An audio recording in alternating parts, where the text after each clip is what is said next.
Have you ever wondered what it would be like to live in a world where the sea could suddenly birth a monstrous creature, where the gods themselves walked among mortals shaping destinies, and where the line between reality and fantasy was so blurred that people genuinely believed in one-eyed giants and singing enchantresses who could turn men into animals? Welcome to the astonishing realm of ancient Mediterranean mythology, a world so rich with bizarre tales and extraordinary beliefs that it continues to captivate us thousands of years later. Picture this: you're standing on the shores of the Aegean Sea, feeling the same warm breeze that once filled the sails of Odysseus' ship. All around you, there are whispers of divine interventions and supernatural occurrences. The ancient people of this region didn't just tell stories for entertainment. They lived in a universe where myths were their reality, their explanation for everything from thunderstorms to love itself. These weren't just tales, they were the very fabric of their understanding of life, death, and everything in between. And what makes these myths so endlessly fascinating is not just their creativity, but their sheer strangeness. We're about to journey through 30 of the most bizarre, mind-bending myths from the ancient Mediterranean, stories that will challenge everything you think you know about these classic tales. From gods with shocking behaviors to monsters that defy imagination, these aren't the sanitized versions you might have learned in school. These are the raw, unexpected, and often shocking narratives that ancient civilizations truly believed. So settle in, open your mind, and prepare to explore a world where nothing was quite as it seemed, and where the impossible was just another part of daily life. Our journey into the bizarre begins not with a god, but with a king's arrogance and a queen's shocking transgression. In the powerful maritime empire of Crete, King Minos prayed to the sea god Poseidon to send him a magnificent bull from the waves, a sign of divine approval for his rule. Poseidon obliged, and a stunning, snow-white bull emerged from the sea. But this is where things take a dark turn. Minos was so captivated by the creature's beauty that he broke his sacred vow to sacrifice it back to the god, choosing instead to keep it for himself and slaughter a different bull from his herds. This act of deceit toward a god never ends well. In retaliation, Poseidon inflicted upon Queen Persephone, Minos' wife, an overwhelming and unnatural desire for the very same bull. This wasn't a simple curse, it was a divine punishment designed to bring ultimate shame upon the entire royal house. The brilliant but morally flexible inventor Daedalus, who served in Minos' court, constructed a hollow wooden cow so lifelike it fooled the magnificent beast.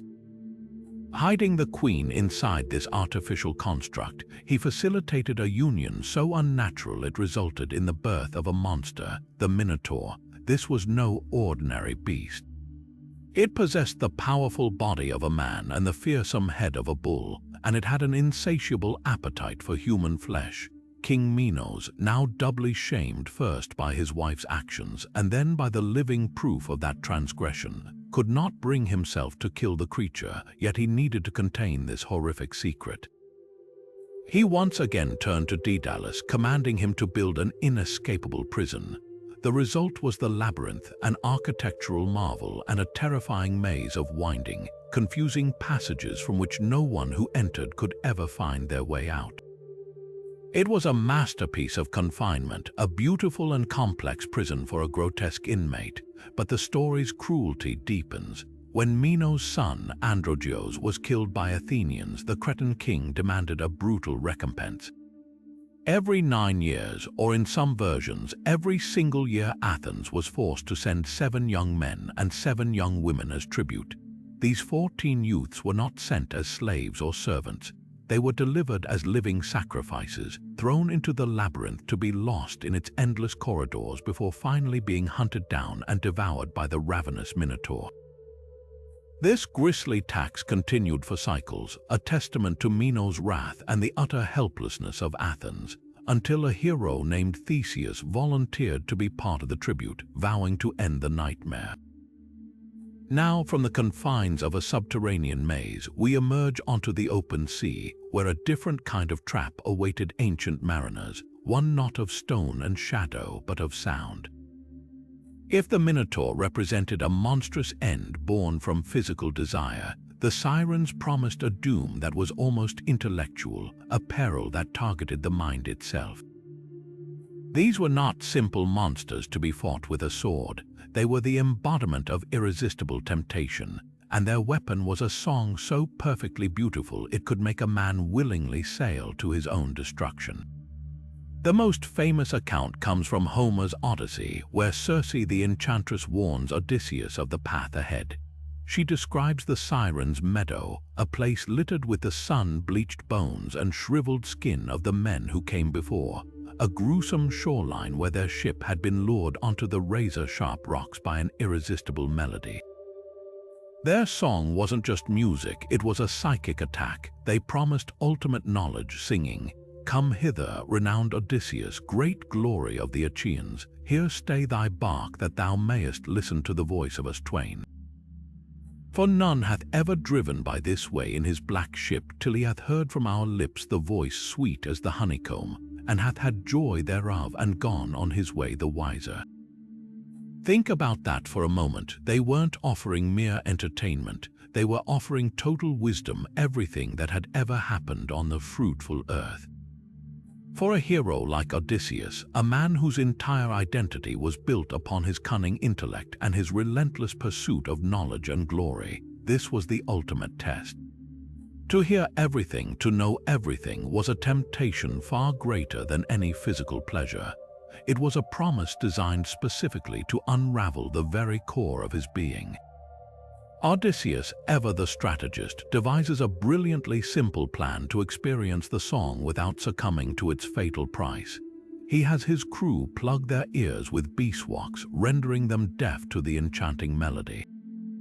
Then, driven by that insatiable curiosity, he orders his men to tie him tightly to the ship's mast with explicit instructions. No matter how much he begs, pleads, or commands them to release him, they must only bind him tighter. And as the song washes over him, Homer gives us one of the most visceral descriptions of temptation in all of literature. Odysseus's heart throbs. He signals frantically to his crew with his eyebrows. He begs and threatens them to set him free so he might go to the Sirens. But his loyal men, deaf to the cause of his agony, only secure his bonds further until the ship sails safely past the deadly coast. He is the first man to hear the Siren's song and live to tell the tale, a victory of forethought and trusted companionship over raw, divine seduction. But the mythology of the Sirens is far richer and more complex than this single encounter. Later writers, like the Roman poet Ovid, wove a tragic origin story for these creatures. He described them as handmaidens to the goddess Persephone. When Hades abducted Persephone to the underworld, the distraught girls begged the gods for wings to help them search for their lost mistress across both land and sea. Their wish was granted, and they transformed into these bird-like beings. In some versions, this was a compassionate gift, but in others, it was a punishment from Demeter, Persephone's mother, for failing to prevent the abduction. Their hybrid form became a permanent reminder of their failure and their endless, fruitless search. Their physical appearance also evolved over time. While Homer is strangely silent on what they actually looked like, later art and poetry almost universally depict them as creatures with the head and torso of a beautiful woman and the body and wings of a large bird, often clutching musical instruments.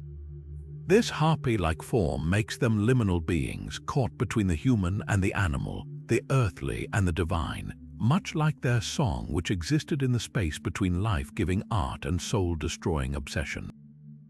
And Odysseus wasn't the only hero said to have bested them. In the epic tale of Jason and the Argonauts, the mighty musician Orpheus provided a different defense. As the Argo sailed past the Sirens' island and their lethal melody began to pull the crew toward the rocks, Orpheus simply took up his lyre and played his own music. He played a song more beautiful, more powerful, and more joyful than theirs. drowning out their deadly promise of knowledge with an overwhelming celebration of life and the gods. His art shielded the crew where wax and rope could not, proving that the only true defense against a destructive allure is a more powerful creative force. Yet for all the terror of the Sirens' call, their power was ultimately one of passive enticement, a lure that had to be willingly pursued. The next creature on our list wielded a power so instant and so absolute that even an accidental glance meant a horrifying and permanent end. We speak, of course, of Medusa, the Gorgon whose very face could turn a man to solid stone. But her story is far more tragic and complex than a simple monster tale. It is a narrative of divine jealousy, horrific violation, and a punishment so severe it twists the victim into the very thing she is feared for. The most well-known version of her origin comes from the Roman poet Ovid, who paints a heartbreaking picture. Medusa was not always a monster. She began her life as a stunningly beautiful maiden, a priestess serving in the temple of the virgin goddess Athena. Her most famous feature, her hair, was said to be so magnificently gorgeous that it drew the attention of the sea god Poseidon.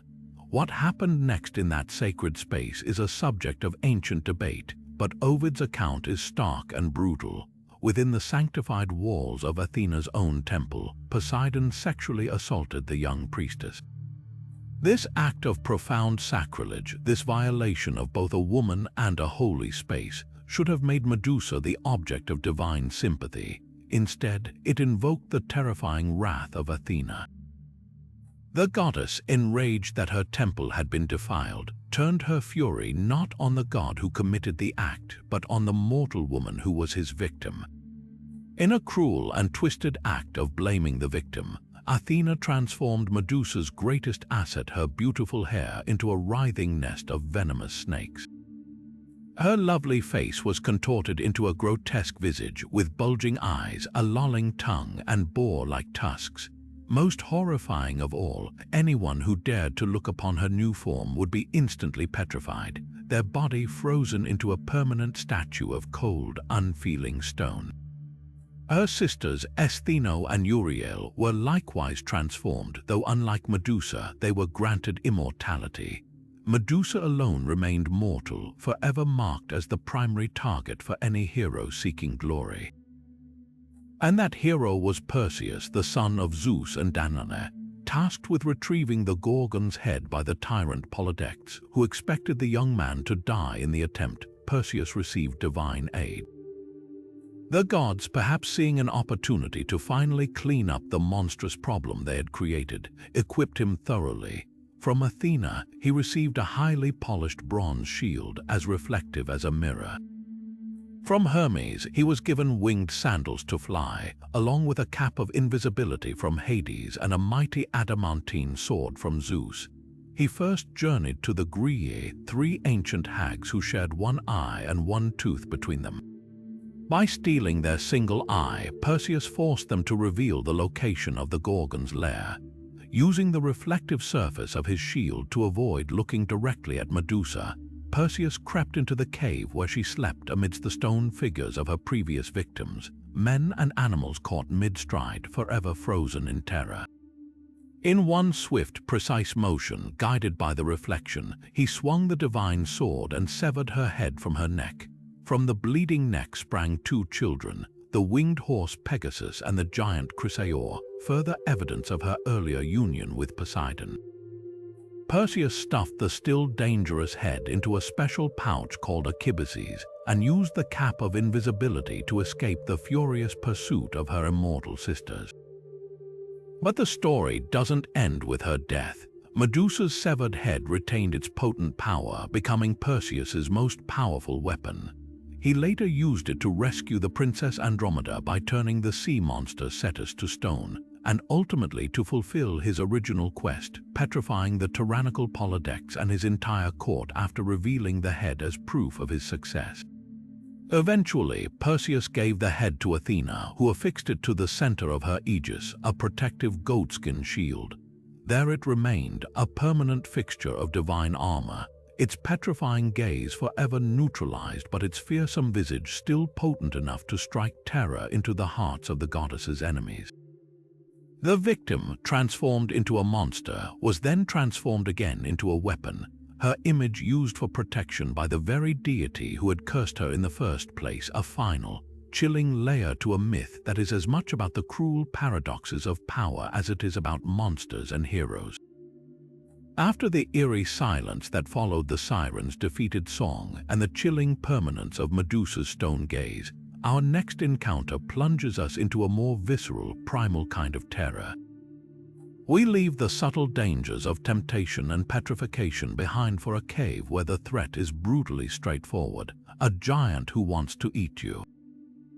This is the story of the Cyclops Polyphemus, a tale that combines raw horror with brilliant cunning, and it introduces us to a race of creatures so fearsome they became the stuff of nightmare for generations. The Cyclopes themselves are a complicated family in Greek myth. Homer describes them as a lawless, uncivilized race of gigantic, one-eyed shepherds who live in remote, mountainous caves without any form of government, agriculture, or community. They are the ultimate barbarians, possessing immense physical strength but utterly devoid of hospitality, culture, or respect for the gods.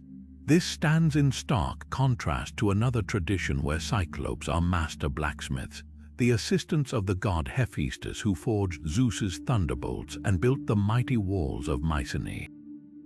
But the Cyclops Odysseus meets is firmly in the former category, a solitary, brutish being who represents nature at its most raw and dangerous. Odysseus and 12 of his best men come ashore on an island they believe is uninhabited, finding a vast cave stocked with cheese, pails of milk, and pens full of lambs and kids. To the weary, hungry sailors, it seems like a godsend. Their leader, however, is more cautious. Odysseus, perhaps sensing the scale of the dwelling, insists on waiting for the owner to return, hoping to secure a proper guest gift as was the sacred custom of Xenia. This ancient code of hospitality, upheld by Zeus himself, required a host to offer food, shelter, and protection to a traveler. What happens next is one of the most shocking violations of that code in all of literature. The cave's owner returns, and he is nothing short of monstrous. Polyphemus, a son of the sea god Poseidon, is a giant so immense he effortlessly seals the entrance to the cave with a single, massive boulder that 22 wagons could not budge. After tending to his chores, he finally notices the terrified Greeks huddled in a corner. His first words are not a greeting, but a demand to know who they are. Odysseus, ever the diplomat, answers with respect, identifying themselves as Greeks blown off course and humbly asking for the hospitality due to strangers under the watch of Zeus. Polyphemus's reply is a chilling rejection of civilization itself. He scoffs at the concept of fearing the gods, declaring that Cyclopes are stronger than Zeus and care nothing for his laws. Then, in an act of pure, nightmarish brutality, he snatches up 2 of Odysseus's men, dashes their brains out on the stone floor of the cave, and devours them whole, limbs, bones, and all, washing them down with a great draught of milk. It's a scene of unimaginable horror, and it establishes the stakes immediately. This is not a foe to be reasoned with or fought conventionally. He is a force of nature with a taste for human flesh. The next morning, the giant casually eats 2 more men for breakfast before driving his flock out to pasture, once again sealing the cave and trapping the survivors with the ghastly remains of their comrades. Trapped and desperate, Odysseus knows his strength is useless against the giant. His only weapon is his famed cunning, his metes. He formulates a multi-stage plan that is a masterpiece of psychological warfare. He finds a giant olive wood club in the cave, hardens the tip in the fire, and hides it under dung. When the giant returns and devours 2 more men, Odysseus makes his move, offering the Cyclops a skin of powerful, undiluted wine he had brought from his ship. Polyphemus, who has never tasted wine, gulps it down greedily and asks for more, his mood softening. In a moment of drunken camaraderie, he asks Odysseus for his name. This is the hero's moment. He tells the giant, "My name is nobody." Pleased with the wine and the company, the drunken giant promises to eat nobody last as a twisted reward and then falls into a deep, stuporous sleep. This is the moment of action. Odysseus and his men heat the sharpened stake in the embers of the fire until it is glowing red-hot. Then, with all their strength, they drive it directly into the giant's single eye, spinning it like a shipwright drills a hole in a beam. Homer describes the sizzling sound of the eyeball cooking in graphic detail. The blinded Polyphemus bellows in agony, his screams bringing the other Cyclopes from across the island. They gather outside the boulder-blocked entrance and call in, asking what is wrong, who is hurting him. And here, the brilliance of Odysseus's wordplay pays off. The giant screams back, "Nobody is hurting me, nobody is killing me by cunning." His neighbors, hearing this, simply shrug and tell him to pray to his father Poseidon if nobody is harming him, and then they leave. He is utterly alone in his pain. The final act of the escape is just as clever. In the morning, the blinded giant must let his sheep out to graze. He rolls the boulder aside but sits in the entrance, feeling the back of each animal as it leaves to ensure the men cannot escape. Odysseus, thinking several steps ahead, had tied his men in groups of 3 underneath the shaggy bellies of the giant's prized rams. He himself clings to the fleece of the largest, most magnificent ram. As Polyphemus feels the animals pass, he is confused that his rams are leaving last, lamenting that even his favorite ram seems to be saddened by his master's injury. He never thinks to check underneath. Once safely away from the cave, Odysseus unties his men and they rush back to the ships, driving the flock before them. But in a final, fatal act of pride, Odysseus cannot resist claiming victory. As they push off from shore, he shouts back to the blinded giant, revealing his true identity and boasting of his triumph. This hubris gives Polyphemus the one thing he needs, a name to curse. He prays to his father, Poseidon, and his prayer is answered with a vengeance. The sea god, already no friend to Odysseus, makes the hero's journey home a decade-long ordeal of suffering and loss, ensuring that every one of his men would die and that he would return to Ithaca alone and broken. The clever escape from the cave was a perfect victory of intellect over brute force, but the need to boast and claim glory undid it all, proving that in the world of Greek myth, even a perfect plan can be ruined by human pride. Leaving behind the solitary terror of Polyphemus's cave, we journey next to the murky, poisonous swamps of Lerna, a place shrouded in such dread that the ancients believed it to be an entrance to the underworld itself. Here, lurking in the sulphurous springs and submerged caves, was a creature whose very existence defied the natural order, a monster so resilient that defeating it seemed an impossibility. This was the Hydra, a multi-headed serpentine nightmare and the focal point of Heracles' legendary second labor, a task designed not for victory, but to break the hero through sheer, overwhelming frustration. The Hydra was no ordinary beast. It was born from the union of 2 ancient and monstrous titans, Typhon and Echidna, making it a sibling to other legendary horrors like Cerberus and the Chimera. Its form was the stuff of pure terror, a massive dog-like body with numerous serpentine heads. The most common number given is 9, though ancient sources often disagree, sometimes citing 50 or even 100. But one head was always immortal, utterly invulnerable to any weapon, and its most infamous trait was its horrific regenerative ability. If one of its mortal heads was cut off, 2 more would sprout from the bleeding stump, making the creature stronger and more deadly with every attempt to weaken it. To make this already impossible battle even worse, the Hydra's very breath was a lethal poison, and its blood and venom were so toxic that even the scent of it could cause agonizing death. This was the challenge set before Heracles by King Eurystheus. The king, advised by the vengeful goddess Hera who despised Heracles, was certain this labor would be the demigod's end. Heracles, ever determined, did not face the Hydra alone. He was accompanied by his young nephew and charioteer, Iolaus. Arriving at the Amymone spring, the creature's lair, Heracles first flushed the monster from its den by shooting flaming arrows into the cave. What emerged was a seething, hissing mass of coils and snapping jaws. The hero began the fight in the most straightforward way possible. With his mighty club, he began smashing the heads. But for every head he crushed or severed, 2 new ones grew back in its place, each one dripping venom and more enraged than the last. The battle was turning into a disaster.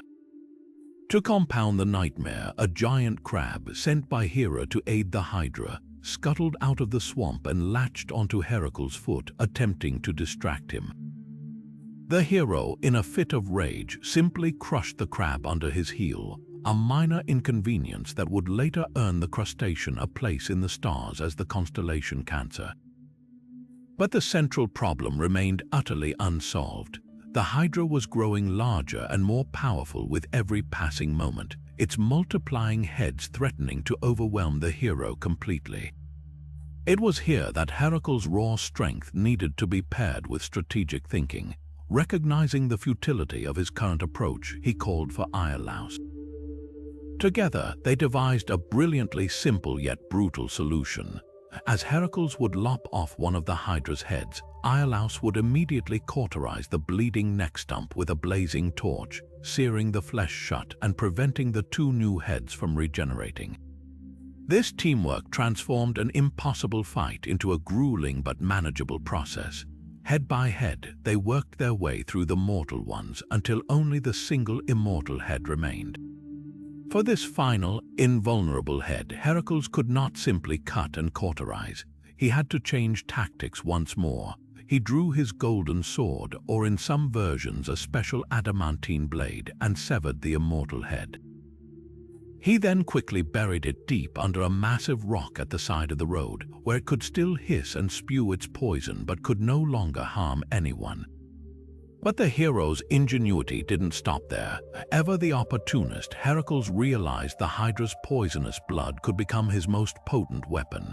He dipped the tips of his arrows into the monster's toxic venom, creating ammunition that would later prove fatal to enemies like the centaur Nessus and would ultimately contribute to his own tragic prophesied death. This act completed the labor, but when Heracles returned to Eurystheus, the cowardly king refused to count it.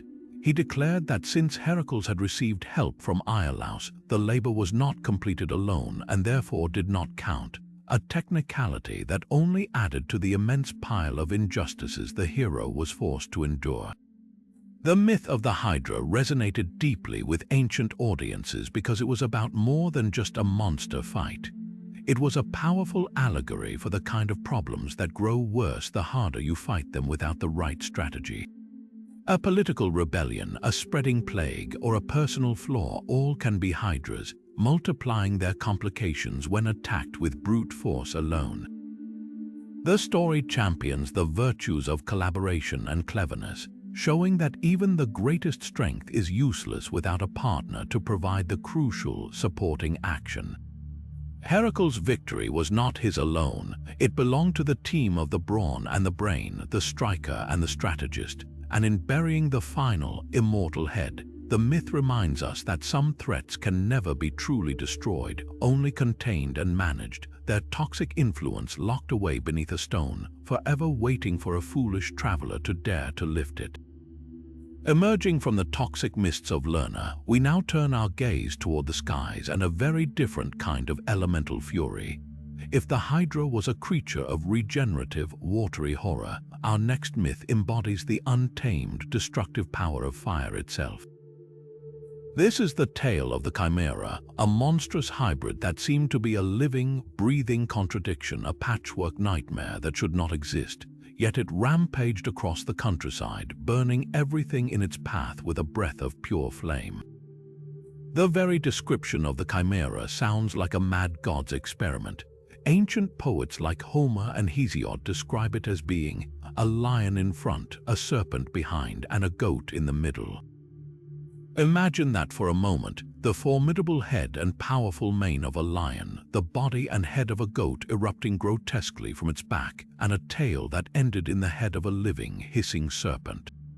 This wasn't just a monster, it was three deadly animals fused into one terrifying entity, and its most famous attribute was its ability to breathe devastating gouts of fire, a weapon that made it nearly impossible to approach, let alone defeat. Its reign of terror was centered in the rugged land of Lycia, in what is now modern-day Turkey. The beast, another offspring of the monstrous titans Typhon and Echidna, would descend from its mountain lair to ravage the farmlands and villages below. It scorched the earth, incinerated crops, and devoured livestock and any humans unfortunate enough to be in its path. It wasn't just a predator, it was a force of nature, an elemental disaster given flesh and form. For the king of Lycia, Iobates, the chimera became an existential threat to his entire kingdom, a problem so immense that it required a solution of mythic proportions. The hero who would answer this call was Bellerophon, a prince from Corinth with a complicated past. His story begins with a tragic accident. He had accidentally killed his own brother and was seeking purification for his blood guilt. He found refuge with King Proteus of Sirens, but his stay there took a dark turn when the king's wife, Queen Antaea, falsely accused him of assault after he rejected her advances. Furious but unwilling to directly kill a guest under his protection, a direct violation of Xenia Proteus sent Bellerophon to his father-in-law, King Iobates of Lycia, with a sealed letter. That letter, unbeknownst to Bellerophon, contained a simple instruction: kill the bearer. King Iobates, bound by the same laws of hospitality, found himself in the same difficult position. He could not murder his guest outright, so he did what any cunning king in a myth would do. He assigned Bellerophon a task he believed was impossible. He ordered the young hero to destroy the chimera, fully expecting the monster to be the instrument of his death.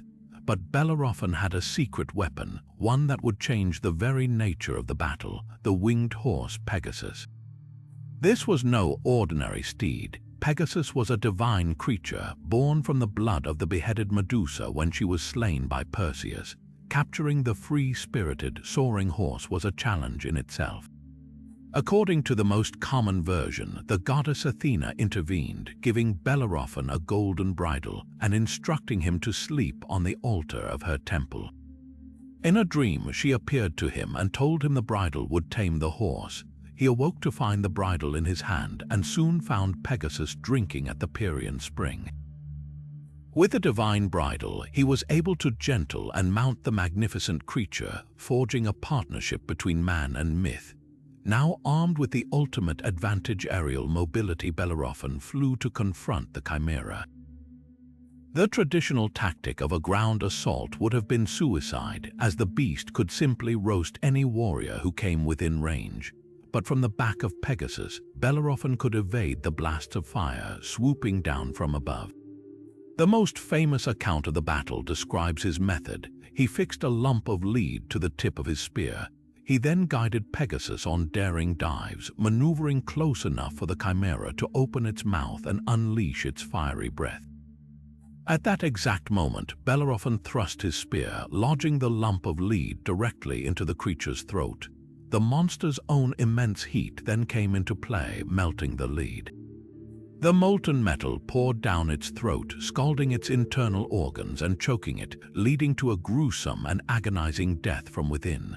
This victory, however, was not the end of Bellerophon's story. His success against the chimera only led Iobates to send him on further deadly missions against the neighboring Solomoi tribe and the fierce Amazons, all of which Bellerophon survived thanks to his prowess and his winged partner. Eventually, Iobates, realizing the gods must truly favor this man, showed him the letter from Proteus and abandoned the plot, instead offering Bellerophon his daughter's hand in marriage and making him his heir. But the myth, like so many others, carries a warning about the dangers of hubris. Bellerophon's incredible successes, particularly his unique partnership with a divine creature, filled him with excessive pride. He began to believe he deserved a place among the gods on Mount Olympus itself.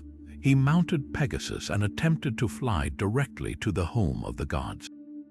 This act of ultimate arrogance could not be tolerated. Zeus sent a gadfly to sting Pegasus mid-flight. The horse bucked in pain, throwing his rider from the heavens. Bellerophon fell back to earth, but unlike later heroes like Icarus, he did not die. Instead, he survived the fall, but was left lame, blind, and broken, forced to wander the earth as a lonely, bitter outcast for the rest of his days, a stark reminder that no matter how great the hero, defiance of the divine order leads only to ruin. Beyond the thrilling hero narrative, the myth of the Chimera offers a fascinating glimpse into how ancient people explained the terrifying natural world around them. The region of Lycia is geologically active, and many scholars argue that the myth is a direct personification of a specific volcano. Mount Yanartash, which means flaming rock in Turkish, is located in ancient Lycia and is still known today for dozens of natural gas vents that emit perpetual flames from the mountainside, flames that can be seen for miles, especially at night. To ancient observers, this would have appeared as if a great beast were breathing fire from within the earth. The composite nature of the Chimera could then be a poetic description of the landscape itself.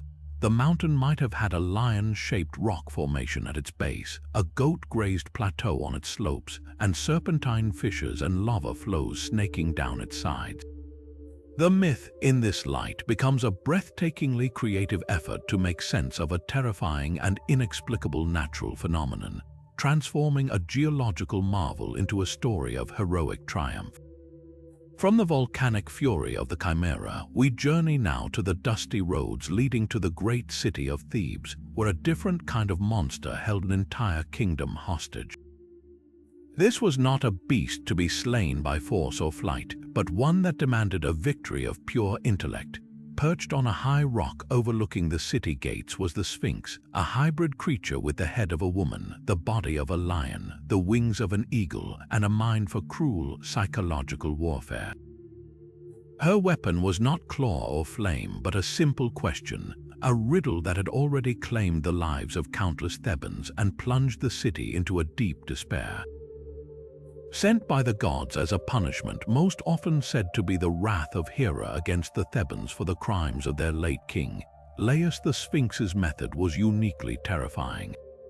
She would stop all travelers, whether entering or leaving the city, and pose her infamous riddle. Failure to answer correctly meant a gruesome and immediate death. She would seize the victim, dash them on the rocks below, and devour them. Success, however, was an abstract concept, as no one had ever provided the right answer.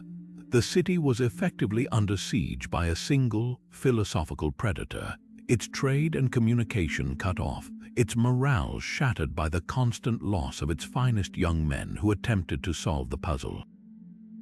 The riddle itself has become one of the most famous phrases to survive from antiquity. The Sphinx would ask, "What walks on 4 legs in the morning, 2 legs at noon, and 3 legs in the evening?" To the modern ear, it might sound like a simple brain teaser, but for the ancient Greeks, riddles held a deeper, almost mystical significance. They were tests of wisdom and insight, often containing fundamental truths about the human condition. The penalty for failure here was not just a point lost in a game, it was a literal and bloody end. The answer, as we now know, is man. A human crawls on all fours as a baby in the morning of life, walks upright on 2 legs in the noon of adulthood, and uses a cane as a 3rd leg in the evening of old age. It is a poetic and poignant encapsulation of a single lifetime, a truth so simple and universal that it was utterly elusive to those paralyzed by fear and the pressure of the moment. The city's desperation reached a breaking point. The current regent, Creon, who was ruling after the mysterious death of King Laius on the road, was so desperate that he made a monumental offer. He would give the kingdom itself and the hand of the recently widowed Queen Jocasta in marriage to whoever could solve the riddle and free Thebes from its torment. It was at this critical juncture that a stranger arrived at the city gates. This was Oedipus, a prince of Corinth who believed he was fleeing a horrific prophecy that he would kill his father and marry his mother.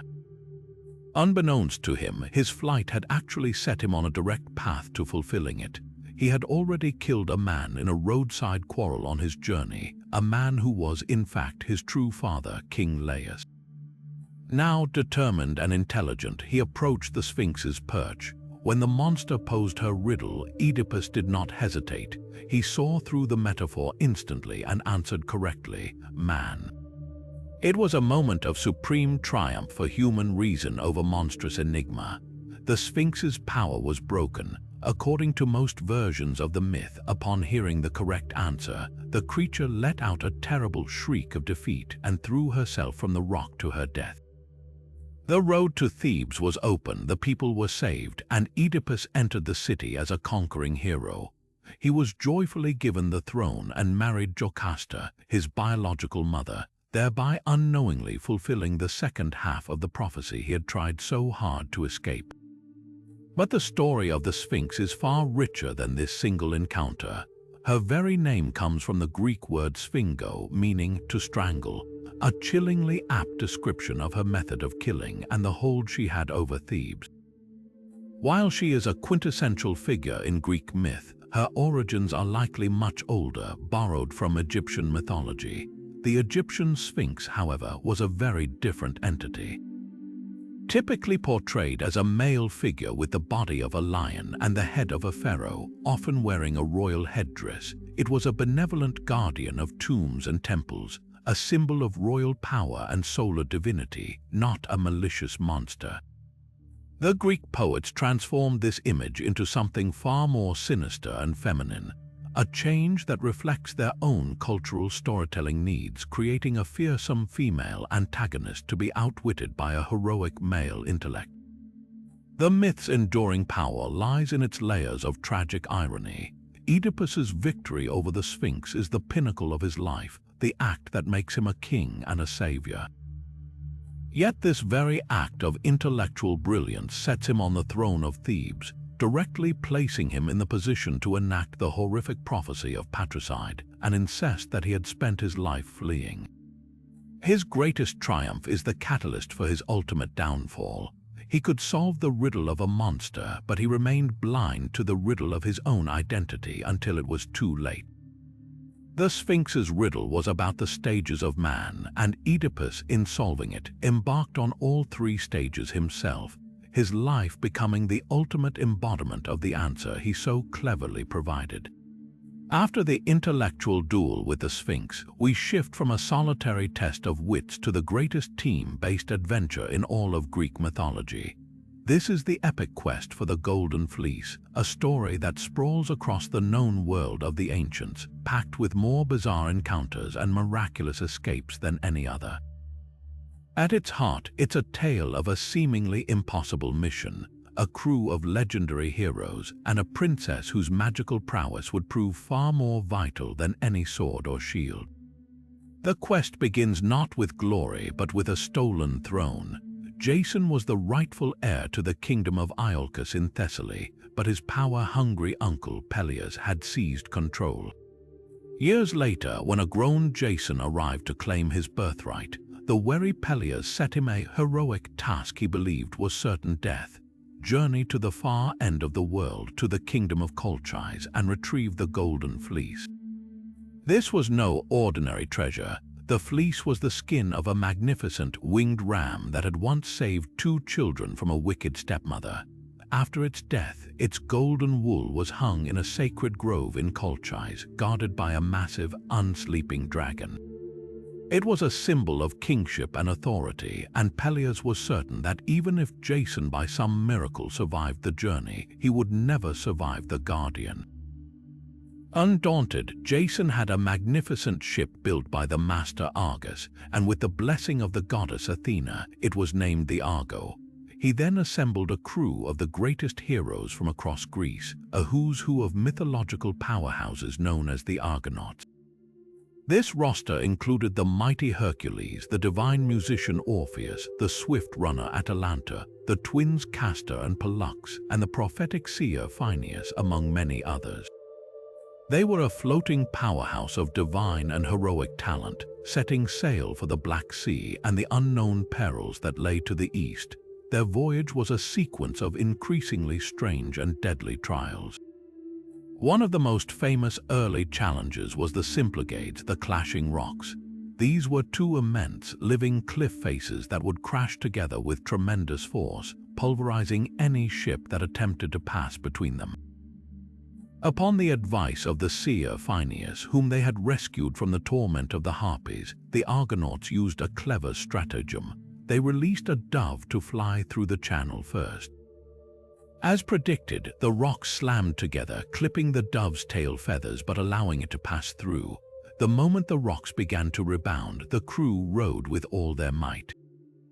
The Argo shot through the narrow gap, and the rocks only managed to graze the stern ornament before becoming permanently locked in place, finally ending their deadly movement.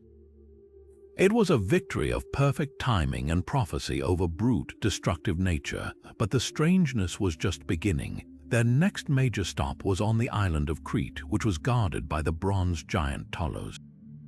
This immense automaton, a gift from the gods to King Minos, was not a living being but a machine of war. He would patrol the island's coastline by walking around it 3 times a day, and his sole purpose was to hurl massive boulders at any approaching ship. Even if invaders made it to shore, Tolos had a horrifying method of dispatch. He would heat his bronze body in a fire until it was glowing red-hot and then crush his victims in a deadly embrace. The Argonauts were stranded, unable to land for vital supplies. Their salvation came not from strength, but from the cunning of the sorceress Medea, who had joined them after falling in love with Jason. She recognized that Tolos' power came from a single, thin vein that ran from his neck to his ankle, stoppered by a bronze nail. While she hypnotized the giant with her enchanting words and dark spells, the Argonaut Piers, a famed archer, managed to shoot the nail out of Tolos' ankle. The divine ichor, the golden blood of the gods that animated him, poured out onto the earth, and the giant crumbled into a lifeless heap of metal. It was a brilliant exploitation of a hidden weakness, a theme that would define the climax of the quest. Finally arriving in Colchis, Jason faced his most daunting challenge yet, King Aeetes, a powerful sorcerer himself and a son of the sun god Helios. Aeetes had no intention of handing over the fleece. He agreed to give it to Jason only if he could complete a series of impossible tasks. Yoke 2 fire-breathing bronze bulls, use them to plow a field, and then sow the field with dragon's teeth. These were no ordinary seeds. From each tooth sprang a fully armed, murderous warrior known as Spartoi or sown men, who would immediately attack the planter. Once again, it was Medea who provided the key to victory. Secretly in love with Jason and fearing her father's wrath, she gave him a magical ointment made from a special flower whose sap was Promethean in origin, having sprung from where the blood of the Titan Prometheus had dripped onto the earth. She instructed him to anoint his body, shield, and weapons with it. The next day, when Jason faced the bulls, the ointment made him and his gear immune to their fiery breath. He mastered the beasts, yoked them, and plowed the field. When he sowed the dragon's teeth and the armed Spartoi emerged from the soil, Medea had given him one final piece of advice. She told him to throw a heavy stone into the middle of the newly born army. Confused and unable to identify who had thrown it, the warriors turned on each other, fighting until every last one was dead. Jason had not needed to lift a sword. With the tasks complete, King Aeetes predictably refused to honor his bargain. The final acquisition of the fleece itself required one more act of magic and courage. That night, Jason and Medea went to the sacred grove where the fleece hung, shimmering in the dark, with the colossal dragon coiled around the base of the tree, wide awake and vigilant. Medea, using a potent potion and hypnotic incantations she had learned from the goddess Hecate, sang a song of sleep. She sprinkled a potion into the dragon's eyes, lulling the great beast into a deep and sudden slumber. While it slept, Jason climbed the tree, retrieved the magnificent golden fleece, and the two lovers fled back to the Argo, setting sail for Greece with the king's fleet in hot pursuit. The story of the Golden Fleece is often framed as Jason's quest, but it is, in truth, Medea's story. Her knowledge, her magic, and her willingness to betray her own family are the only reasons the Argonauts succeeded. Without her, Jason would have failed at every turn in Colchis. The myth serves as a powerful acknowledgement that brute force and heroic speeches are often insufficient against magical and divine obstacles. Sometimes victory requires a different kind of power, one rooted in ancient knowledge, cunning, and a willingness to cross boundaries others would not.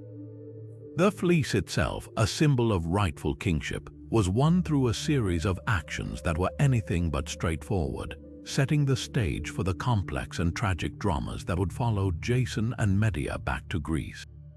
After the divine interventions and magical escapades of the Argonauts, we arrive at a story where victory was won not by gods or monsters, but by one of the most brilliant and audacious lies ever conceived.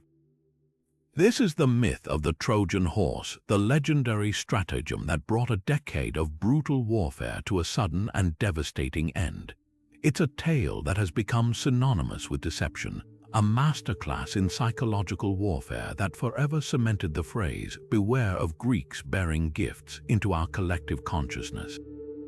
For 10 long years, the assembled forces of Greece had laid siege to the mighty city of Troy, unable to breach its legendary walls. The conflict, sparked by the Trojan prince Paris's abduction of the beautiful Helen from her husband, King Menelaus of Sparta, had become a bloody stalemate.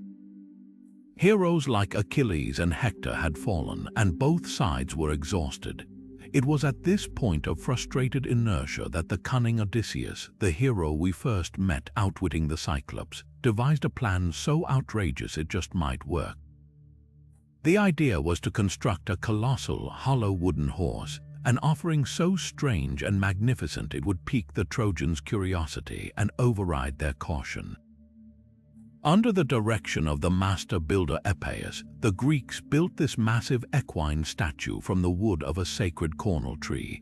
Its belly was a cavernous hiding place, large enough to hold a select contingent of their finest warriors. The rest of the army, meanwhile, would do something utterly baffling. They would break camp, burn their tents, and sail away, appearing to abandon the war entirely after a decade of struggle. Left behind on the shore was this bewildering monument and one man, Sinon, a cunning Greek left behind to sell the lie. As the Trojans cautiously emerged from their city to inspect the bizarre offering, they captured Sinon.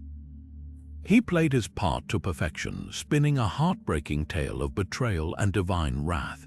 He claimed the Greeks had intended to sacrifice him to the gods to secure a safe voyage home, and he had only escaped by hiding. The horse, he said, was a pious offering to the goddess Athena, built deliberately too large so the Trojans could not bring it inside their walls and thereby earn her divine favor for themselves. The Trojans were divided. Some, like the priest Laocoon, were deeply suspicious. He famously cried out, "I fear the Greeks even when bearing gifts," and hurled his spear into the horse's flank, a hollow sound echoing from within. His warning was terrifyingly underscored when 2 giant sea serpents emerged from the ocean and crushed him and his 2 sons to death, an omen the Trojans tragically misinterpreted as punishment for desecrating a sacred offering. Convinced by Sinon's story and the apparent divine sign, they decided to drag the horse inside their city walls as a trophy of their victory, even dismantling a section of their own fortifications to do so. That night, as the city celebrated what they believed was their deliverance, the hidden Greek force crept out of the horse. They signaled the waiting fleet, which had only sailed to a hidden island nearby, and opened the city gates. The Greek army poured into Troy, catching the reveling, unsuspecting Trojans completely by surprise. What followed was a night of unparalleled slaughter and destruction. The city was put to the torch, its men killed, its women and children taken as slaves. In a single night, a glorious city that had held out for a decade was utterly erased from the map, all because of a clever ruse and a gift that contained its own destruction. The enduring power of this myth lies in its exploration of the thin line between cunning and treachery, and the devastating consequences of letting pride and wishful thinking override caution. But how much of this incredible story is based in historical fact? The search for the real Troy has been one of archaeology's most captivating quests. In the late 19th century, the wealthy German businessman Heinrich Schliemann, obsessed with the Homeric epics, set out to prove the city was real. He began excavating a large mound in Hisarlik in modern-day Turkey. Schliemann's methods were brutal and unscientific by today's standards, but his discovery was world-changing. He did, in fact, find the remains of an ancient fortified citadel that had been destroyed in a massive conflagration. He even famously proclaimed he had found Priam's treasure, a collection of gold jewelry he attributed to the Trojan king. Modern archaeology has identified Hisarlik as the site of ancient Troy, a city that was built, destroyed, and rebuilt over many centuries. The layer Schliemann associated with Homer's Troy, now known as Troy Via, shows evidence of being violently sacked and burned around 1180 BCE, a date that aligns remarkably well with the traditional timeline of the Trojan War. While no archaeologist has ever found a piece of a giant wooden horse, such an object would have long since rotted away. The discovery of a historical Troy that met a violent end gives incredible weight to the legend. It suggests the myth of the Trojan horse could be a poetic metaphor created to explain how such a powerful, walled city was finally conquered. Perhaps the horse was not a literal statue, but a representation of something else. A devastating earthquake that might have damaged the walls, a forgotten secret passage, or even the simple tactic of soldiers hiding in a merchant caravan to gain entry. The genius of the story is that it encapsulates the essence of the war's end, a sudden, shocking defeat delivered through guile after a long stalemate, in a single, unforgettable image. It transformed a complex military victory or natural disaster into a narrative of brilliant deception, a story so powerful that 3,000 years later, we still remember the name of Troy not for its 10-year resistance, but for the horse that brought it down. Yet even as the Greeks celebrated their ultimate victory through deceit, we are reminded that the path home from war is often as perilous as the battle itself. Our journey now turns from the fiery destruction of Troy to a far more subtle and insidious danger, one that threatened not the body, but the very will and memory of Odysseus's weary crew. After escaping the Cyclops and navigating the clashing rocks, Odysseus and his men found themselves blown off course by a monstrous storm, eventually washing ashore on a mysterious, idyllic island. This was the land of the Lotus Eaters, a place where the greatest threat was not a monster's claw, but a flower's passive, blissful embrace. Homer describes the Lotus Eaters as a peaceful people, not hostile or violent, but profoundly dangerous in their gentle hospitality. When Odysseus sent a scouting party of 3 men inland to investigate the island, the natives greeted them not with weapons but with the enchanting lotus fruit. This was no ordinary plant, it was a powerful narcotic, a food that induced a state of euphoric amnesia. Upon tasting it, the sailors were immediately overcome with a wave of peaceful apathy. All thoughts of home, family, duty, and the long journey back to Ithaca simply melted from their minds. The pain of their decade-long struggle at Troy, the terror of their recent near-death experiences, the longing for their wives and children, all of it was washed away by a single taste, replaced by a hazy, contented stupor. Their only desire now was to remain on the island forever, continuously consuming the lotus and living in a state of perfect, thoughtless tranquility. When the scouts failed to return, Odysseus knew something was terribly wrong. He ventured inland himself to find his men languishing among the natives, completely devoid of ambition or care. They had no wish to leave, no memory of their mission, and greeted their captain not with relief, but with a listless offer to share the fruit. This presented a unique and terrifying challenge for Odysseus. How do you fight an enemy that isn't an enemy? How do you rescue men from a threat that exists entirely within their own minds, a paradise of their own making? There was no monster to slay, no puzzle to solve. The only solution was raw physical force.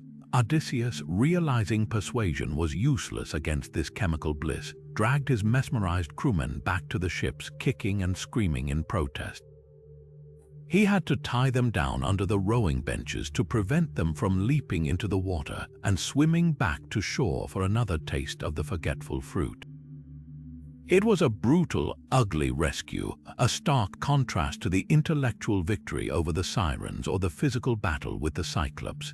As the ship sailed away, one can only imagine the sailors weeping for their lost paradise, their minds slowly clearing as the effects of the lotus wore off, the harsh reality of their long voyage home crashing back upon them with terrible weight.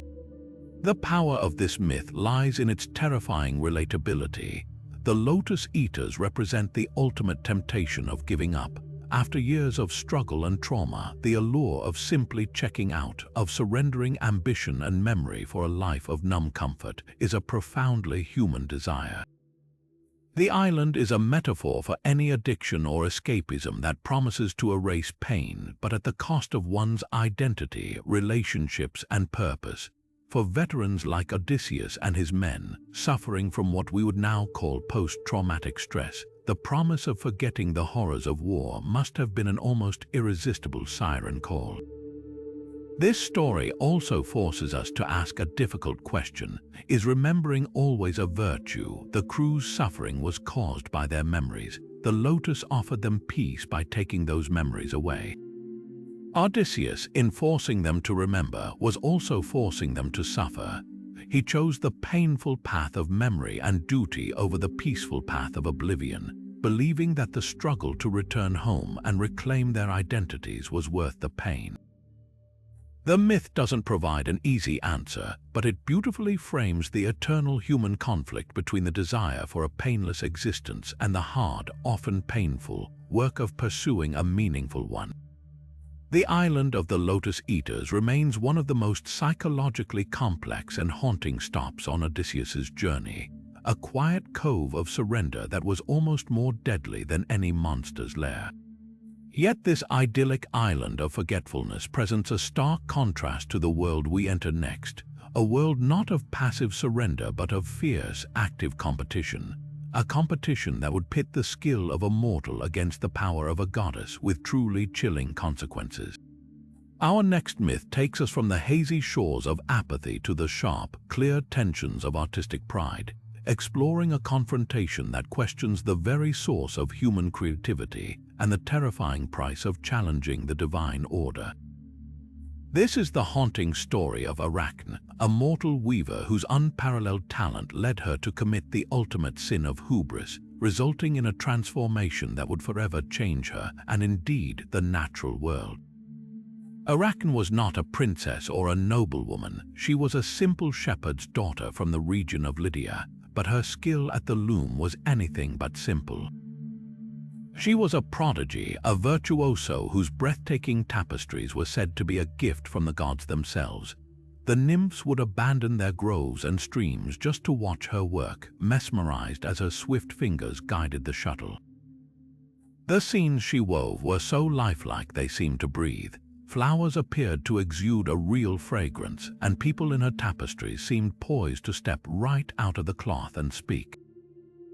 Her fame spread like wildfire, and soon people were whispering that not even Athena, the goddess of wisdom and craft herself, could rival the young mortal's sublime artistry. This was the crux of the problem. While people praised Arachne, they often added, "Surely the goddess Athena must have taught her," or "What a blessing from the gods she has received." Arachne, proud and fiercely independent, would have none of it. She vehemently denied that any god was responsible for her genius. "I learned this on my own." She would declare, "If Athena herself believes she is better, then let her come down here and compete with me. I will prove my superiority in a contest, and if I lose, I will pay any price." Such bold defiance toward a deity never goes unnoticed. Athena, the patron of weaving and all skilled crafts, heard these boasts and decided to intervene. But first, she chose to offer the proud girl a chance to repent and avoid a terrible fate. Disguising herself as a frail, old woman with gray hair and a stooped back, the goddess approached Arachne. In a voice crackling with age and wisdom, she counseled the young weaver. "Seek glory among mortals," she advised, "but always yield place to the gods. Beg for their forgiveness for your reckless words, and the goddess in her mercy will surely pardon you." But Arachne, blinded by pride, was in no mood for a lecture from an elderly stranger. She looked up from her loom with a scowl. "Save your advice for your own dim-witted daughters," she snapped. "I know what I'm saying. Why doesn't Athena come herself? Why does she avoid a contest with me?" At this final act of defiance, the disguise melted away. There, in radiant, terrible majesty, stood the goddess Athena, her gray eyes flashing with divine anger. The nymphs and other onlookers immediately dropped to their knees in reverence and terror. Arachne alone remained standing, her face flushing red but her resolve unshaken. She had demanded a contest, and now she would have won. The two set up their looms side by side, and the most fateful weaving competition in all of mythology began. Athena chose a theme meant to warn and instruct, the awesome power of the gods. In the center of her tapestry, she wove a magnificent depiction of her own victory in the contest for the patronage of Athens, showing her gift of the olive tree triumphing over Poseidon's saltwater spring. In the four corners, she wove smaller, vivid scenes of mortals who had dared to challenge the gods and had been transformed into mountains or animals as punishment. The entire work was a masterpiece and a clear message: know your place, mortal, and reverence the divine. Arachne, however, refused to be cowed. Her tapestry was a breathtaking but audacious rebuttal. Instead of glorifying the gods, she depicted their darkest, most scandalous secrets. She portrayed in exquisite, damning detail the many times Zeus, Poseidon, Dionysus, and others had deceived, seduced, and assaulted mortal women and nymphs. There was Zeus descending as a swan to reach Leda, as a shower of gold to reach Danae, as a bull to carry off Europa. Each scene was woven with such stunning realism and painful accuracy that it was both a technical marvel and a profound insult. It didn't just rival Athena's work, it surpassed it in both artistry and audacity. Arachne had, with her shuttle, put the immoral escapades of the Olympians on full, brilliant display. The contest was over. There was no denying it. Arachne's work was flawless, a perfect weaving, but her subject matter was an unforgivable act of hubris. She had not only challenged a goddess, she had publicly humiliated the entire pantheon. Enraged beyond measure, and perhaps in some interpretations, stung by the truth of the depictions and the undeniable skill that made them so powerful, Athena could contain her fury no longer. She tore Arachne's magnificent tapestry to shreds and then, with her shuttle, struck the girl on the head 3 times. Overwhelmed with shame, terror, and sudden despair, Arachne could not bear the weight of her actions. She ran and fashioned a noose, attempting to hang herself from a rafter, but Athena, in a final, chilling act of so-called mercy, stopped her. "Live on, guilty girl," the goddess declared. "But you will hang forever, you and your descendants, so you will have no reason to fear death." As she spoke, she sprinkled Arachne with the juices of a magical herb from the underworld. Immediately, a horrifying transformation began. Arachne's body shriveled and shrank. Her hair fell out, replaced by a covering of coarse bristles. Her arms and legs became long, thin, and many-jointed. Her head became tiny, her face almost disappearing. She was transformed into the world's first spider, condemned to swing from a thread for all eternity, endlessly spinning and weaving her beautiful webs, a permanent reminder of her brilliant talent and her fatal pride. The myth, so vividly told by the Roman poet Ovid, serves as a complex and troubling lesson. On one level, it is a straightforward warning against hubris, teaching that no mortal, no matter how talented, should ever place themselves on equal footing with the gods. Yet on another, deeper level, it raises uncomfortable questions about divine jealousy and the nature of creativity. Was Athena's wrath truly about impiety, or was it sparked by the fear that a mortal's skill could indeed rival or even surpass that of a goddess? Arachne's tapestry did not contain lies. It told uncomfortable truths the gods would rather have kept hidden. Her punishment seems less about her boast and more about her courageous, damning artistry. She becomes an eternal symbol of the artist who is destroyed for telling the truth too beautifully, for challenging authority with their craft. And so, to this day, every spiderweb glistening with morning dew is said to be the work of Arachne and her children, a lingering echo of a talent so great it threatened the heavens. Consider for a moment the sheer enormity of Zeus's power. He was the king of the gods, the wielder of the thunderbolt, the enforcer of cosmic order. Yet his authority was perpetually haunted by a chilling prophecy, one that had felled his own father and grandfather before him. It was foretold that his first wife, the brilliant Titaness Metis, goddess of wisdom and cunning counsel, would bear him two extraordinary children, first a daughter, and then a son who would be so powerful he would one day overthrow Zeus and rule the cosmos in his place. This was a cycle of patricide and usurpation that Zeus was absolutely determined to break, and his solution was as radical as it was terrifying. Rather than risk the future, Zeus decided to control fate itself by controlling the source. He turned on the very partner who had helped him defeat his own father, Cronus. Using the same kind of clever deceit he was known for, he engaged Metis in a playful conversation, and in a sudden, violent act he swallowed her whole. In an instant, the goddess of wisdom and prudent thought was imprisoned within the body of the king of the gods.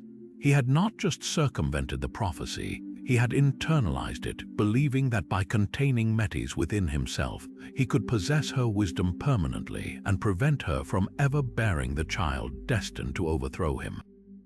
For a time, it seemed his brutal plan had worked. Zeus was now the sole receptacle of all strategic wisdom, and no son was on the horizon, but the cosmic order has a way of reasserting itself. Sometime later, while walking by the shores of Lake Triton, Zeus was struck by a crippling, unbearable headache. It was a pain so severe that the mighty god of the sky was brought to his knees, roaring in agony so loud it shook the foundations of the universe. The pain intensified, feeling as if his skull were being split open from the inside. In some versions of the myth, the skilled blacksmith god Hephaestus, seeing his father's distress, took up a mighty bronze axe and with one well-aimed blow, cleaved Zeus's head open to relieve the pressure. What happened next was a sight beyond all comprehension. From the gaping fissure in Zeus's forehead emerged not a helpless infant, but a fully grown adult woman, dressed in gleaming golden armor, shaking a mighty spear and shouting a fierce war cry that echoed across the heavens. This was Athena, the goddess of wisdom, but also of strategic warfare and practical craft. She was born not from a mother's womb, but from a father's mind, springing forth complete and formidable, a literal embodiment of intellect and martial prowess. This bizarre birth narrative is far more than just a strange story. It is a profound and complex reflection of ancient Greek attitudes toward gender, power, and creation. On one level, it can be seen as the ultimate patriarchal fantasy, the complete erasure of the female role in reproduction. Zeus, by swallowing Metis, effectively becomes the sole parent. He not only provides the seed but also the womb, gestating and giving birth entirely on his own. Athena is presented as having no mother in any practical sense. She is entirely her father's child, a being of pure intellect born from the mind of the supreme male god. This act symbolically neutralizes the perceived threat of female creative power, as Zeus co-opts it for himself, yet the story is curiously contradictory. Even as it sidelines the maternal role, it cannot help but acknowledge its necessity. The wisdom that Athena represents the very quality that makes her who she is, comes directly from her mother, Metis, whose name literally means cunning intelligence.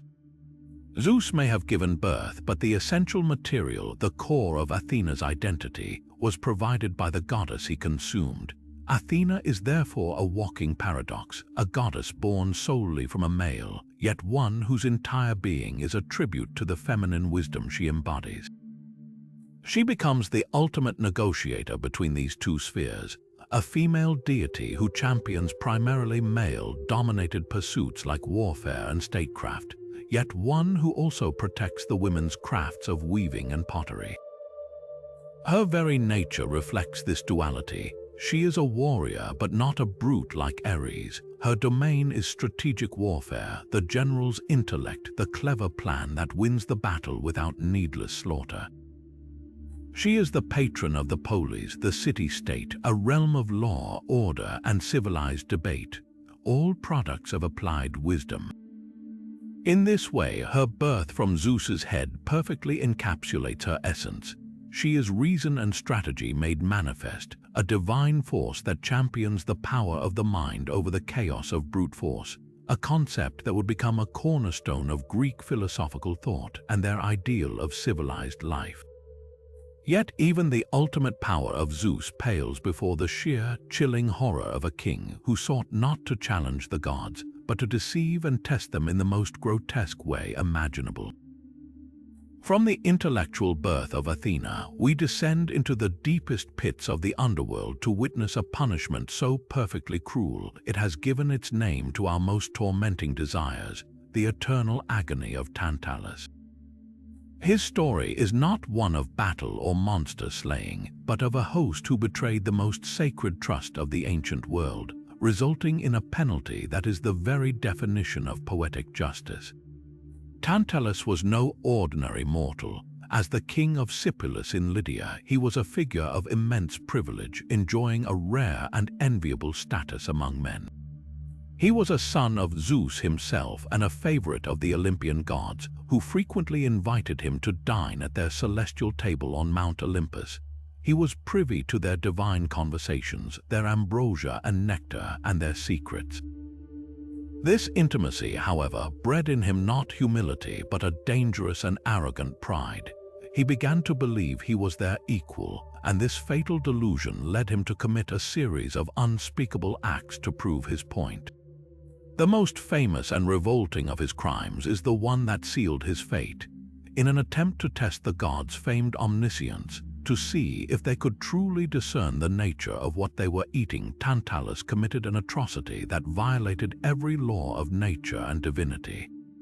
He murdered his own son, the young Prince Pelops, butchered his body, and boiled the pieces in a great cauldron.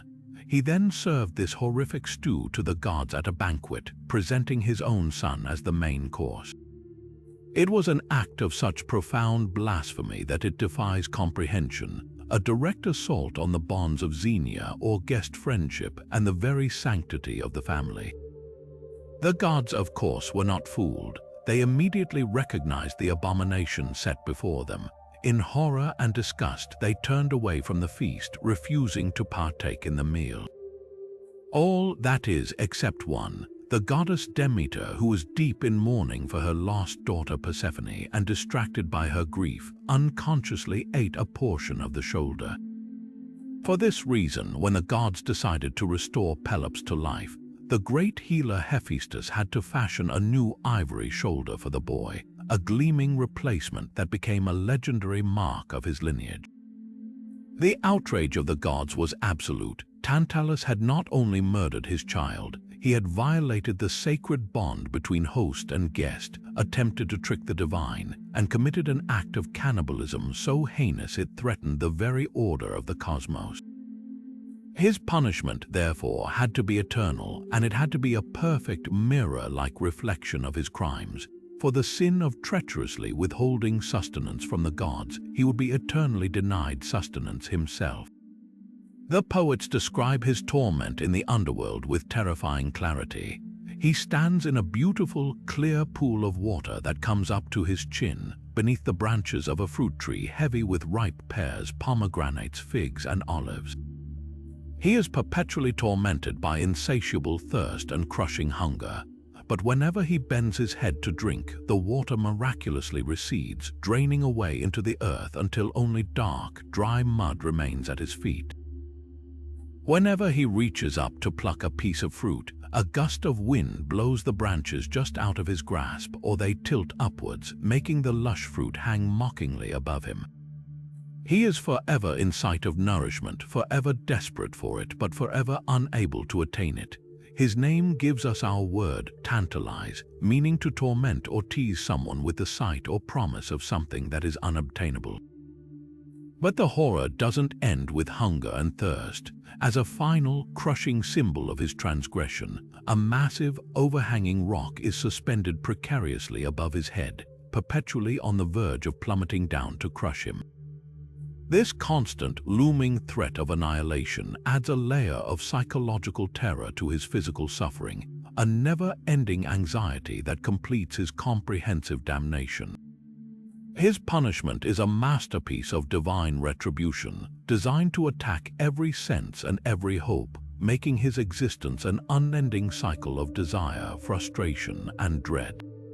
Beyond the core myth of the feast, ancient sources sometimes attribute other blasphemies to Tantalus, each adding another layer to his pride. Some say he stole the gods' ambrosia and nectar to share with his mortal friends, democratizing the divine and breaking the fundamental barrier between human and God. Others claim he openly gossiped about the secrets he had learned while dining on Olympus, arrogantly betraying the trust the gods had placed in him. But it is the gruesome story of Pelops that resonates most powerfully, serving as the ultimate cautionary tale against overreaching pride or hubris. Tantalus had everything a mortal could dream of: divine parentage, a kingdom, and the friendship of the gods, but it was not enough. His desire to prove himself their equal, to test the limits of their power, led him to commit an act so vile it condemned him to an eternity of lack, a forever unfulfilled craving that stands as one of the most chilling and effective punishments in all of mythology. If the eternal, futile cravings of Tantalus represent a punishment for knowledge misused, our next myth presents a far more active and tragic failure to heed wise counsel. We soar now from the stagnant depths of the underworld to the bright, open skies above Crete, where one of the most iconic images of Greek mythology was born, a boy falling from the heavens, his makeshift wings melting around him. This is the story of Icarus, a tale so deeply embedded in our culture that his name is synonymous with the dangers of overambition and the fatal flaw of hubris. The story begins not with Icarus, but with his brilliant father, the master craftsman Daedalus. As you'll recall, Daedalus was the architect of the Labyrinth, the inescapable prison designed to contain the Minotaur.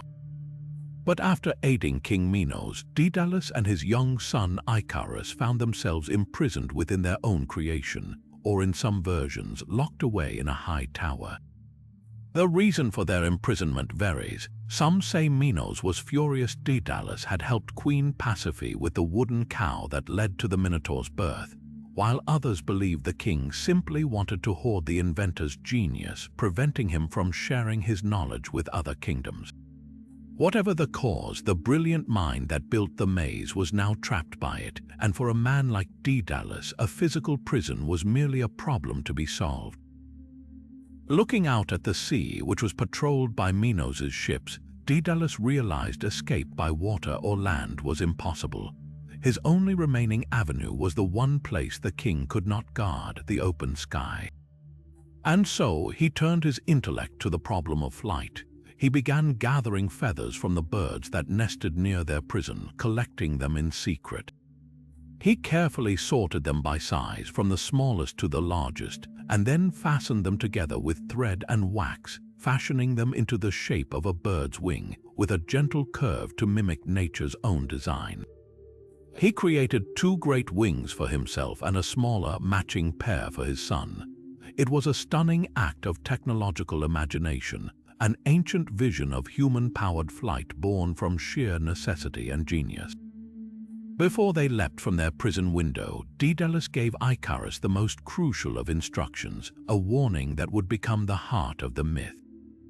He told his son to follow a middle course. He must not fly too low, for the dampness of the sea spray would weigh down his wings and drag him into the water. But more importantly, he must not fly too high, for the heat of the sun would melt the wax that held his feathers together.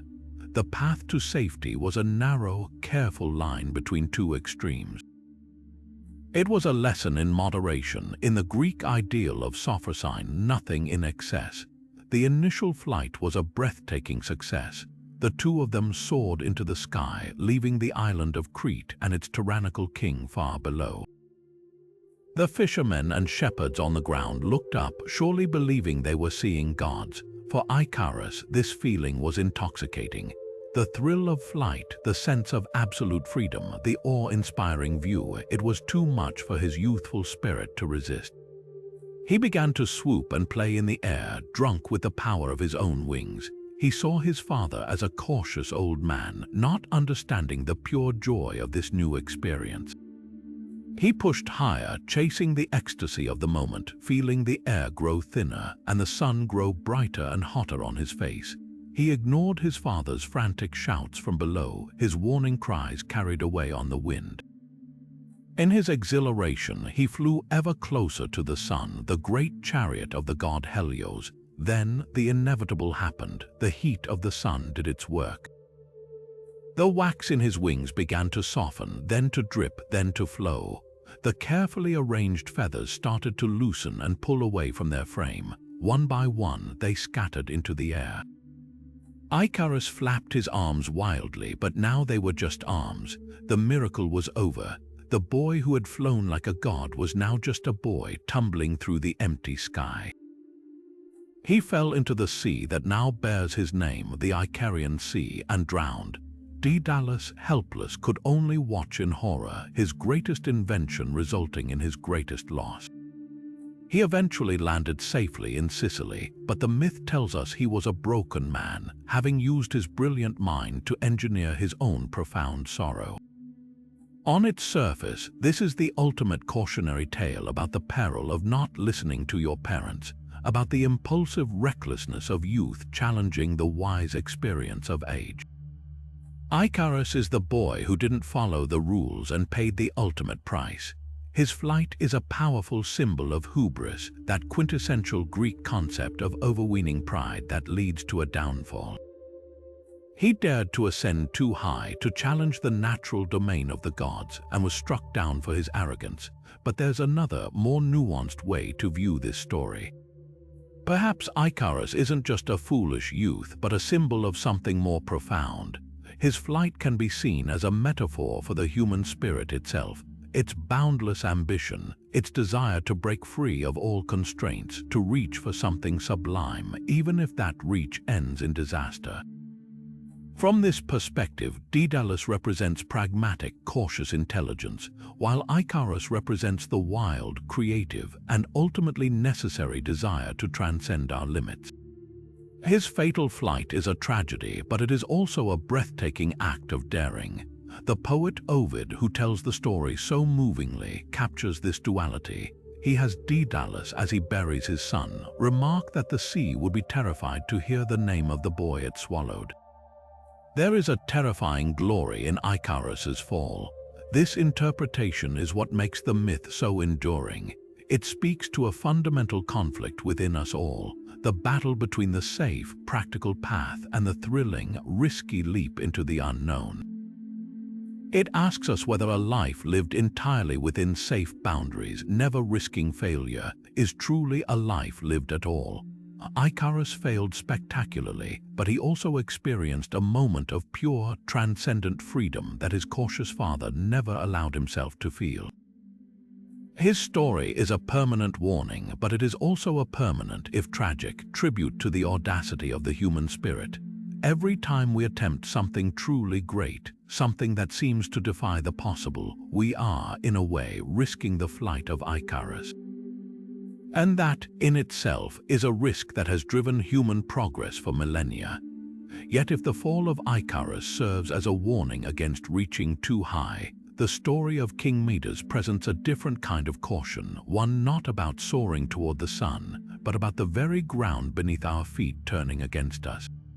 This is a tale of a wish granted in its most literal and devastating form, a reminder that what we believe we desire can become a prison of our own making, and that the judgment of the gods often carries a double edge. The most famous chapter of Midas's story begins not with greed, but with an unexpected act of kindness. The old, satyr-like spirit of the forest, Silenus, a devoted companion and former tutor to the god Dionysus, had become separated from his master's riotous procession, stumbling drunk and disoriented into the royal gardens of Phrygia.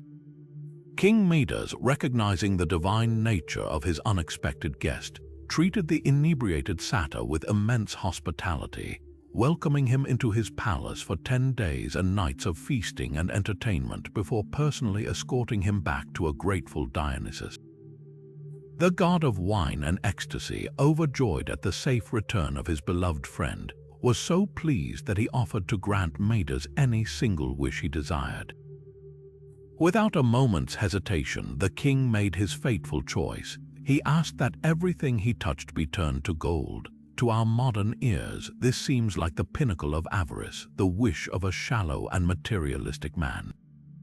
But we must consider the context. In the ancient world, gold was not merely currency. It was a symbol of divine power, immortality, and eternal kingship. It was the flesh of the gods, the material of the sun god Helios's chariot, and it never tarnished or decayed. For a mortal king, this wish was the ultimate aspiration, to possess the permanent, untouchable power and prestige of the divine. Dionysus, perhaps with a knowing smile, granted the wish immediately.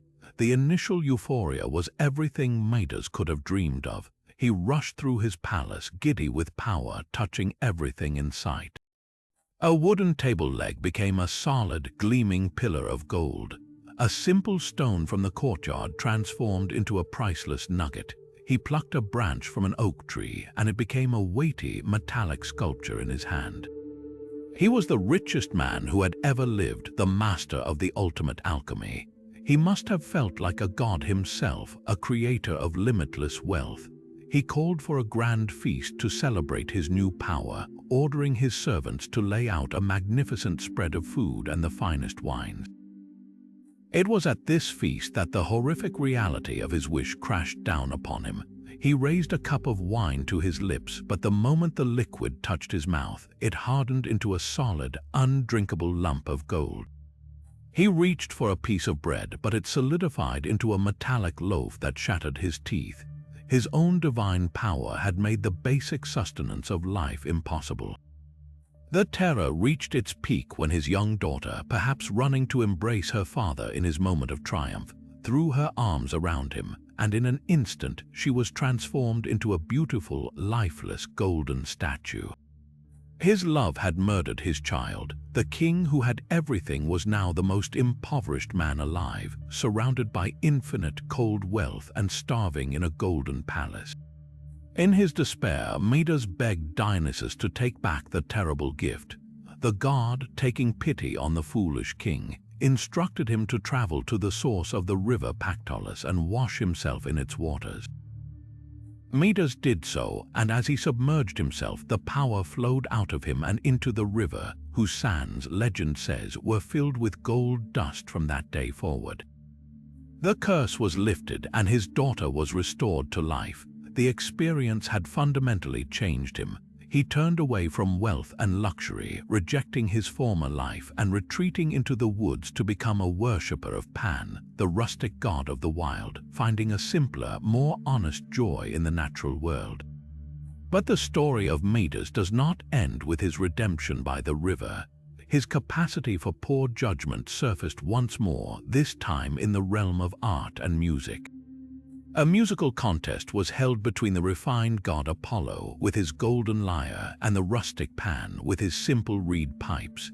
The mountain god Tmolus was appointed judge, and after hearing both, rightly declared Apollo the victor. Everyone agreed with the decision, everyone, that is, except King Midas, who loudly voiced his preference for Pan's earthy melodies. Apollo, insulted by the mortal's poor taste and his audacity to question a divine judgment, did not strike him down.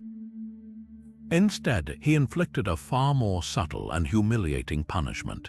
He declared that since Midas's ears were so incapable of appreciating true beauty, they must be unfit for human ears. And with that, the king's ears elongated, grew coarse hairs, and twitched into the long, listening ears of a donkey. Midas was utterly horrified. He managed to conceal his shame beneath a massive turban or Phrygian cap, and only his barber knew the secret. The barber, sworn to secrecy under pain of death, was tormented by the immense weight of this truth. He desperately needed to tell someone, but he dared not. Finally, he could bear it no longer. He went out to a remote field, dug a deep hole in the earth, and whispered into it, "King Midas has donkey's ears." He then filled the hole, believing he had safely buried the secret, but the following spring, a bed of reeds grew from that very spot, and whenever the wind blew through them, it did not make a natural rustling sound. Instead, the reeds whispered the secret for all the world to hear, singing on the breeze.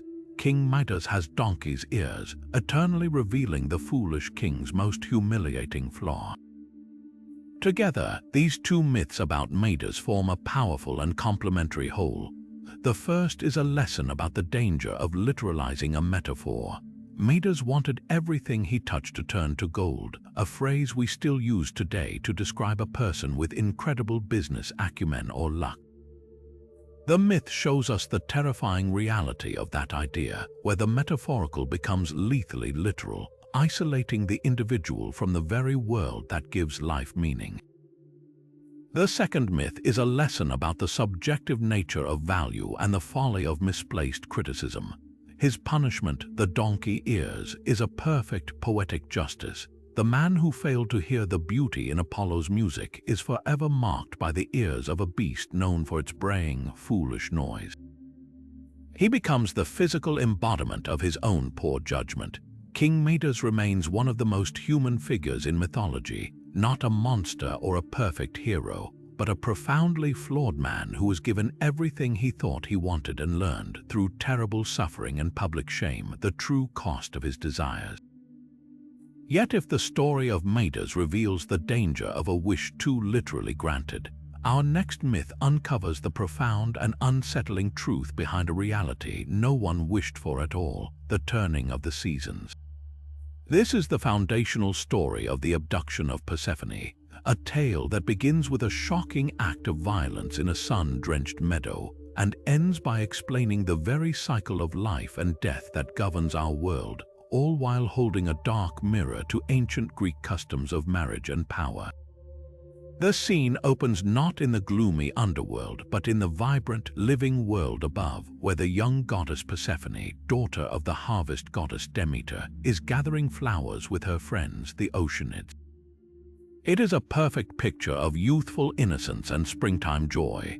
The earth, to please the girl, spontaneously blossoms with a breathtaking display. Radiant crocuses, violets, roses, lilies, and most strikingly, a single, intoxicatingly beautiful narcissus which Gaia, the earth herself, had grown as a trap at the behest of Zeus.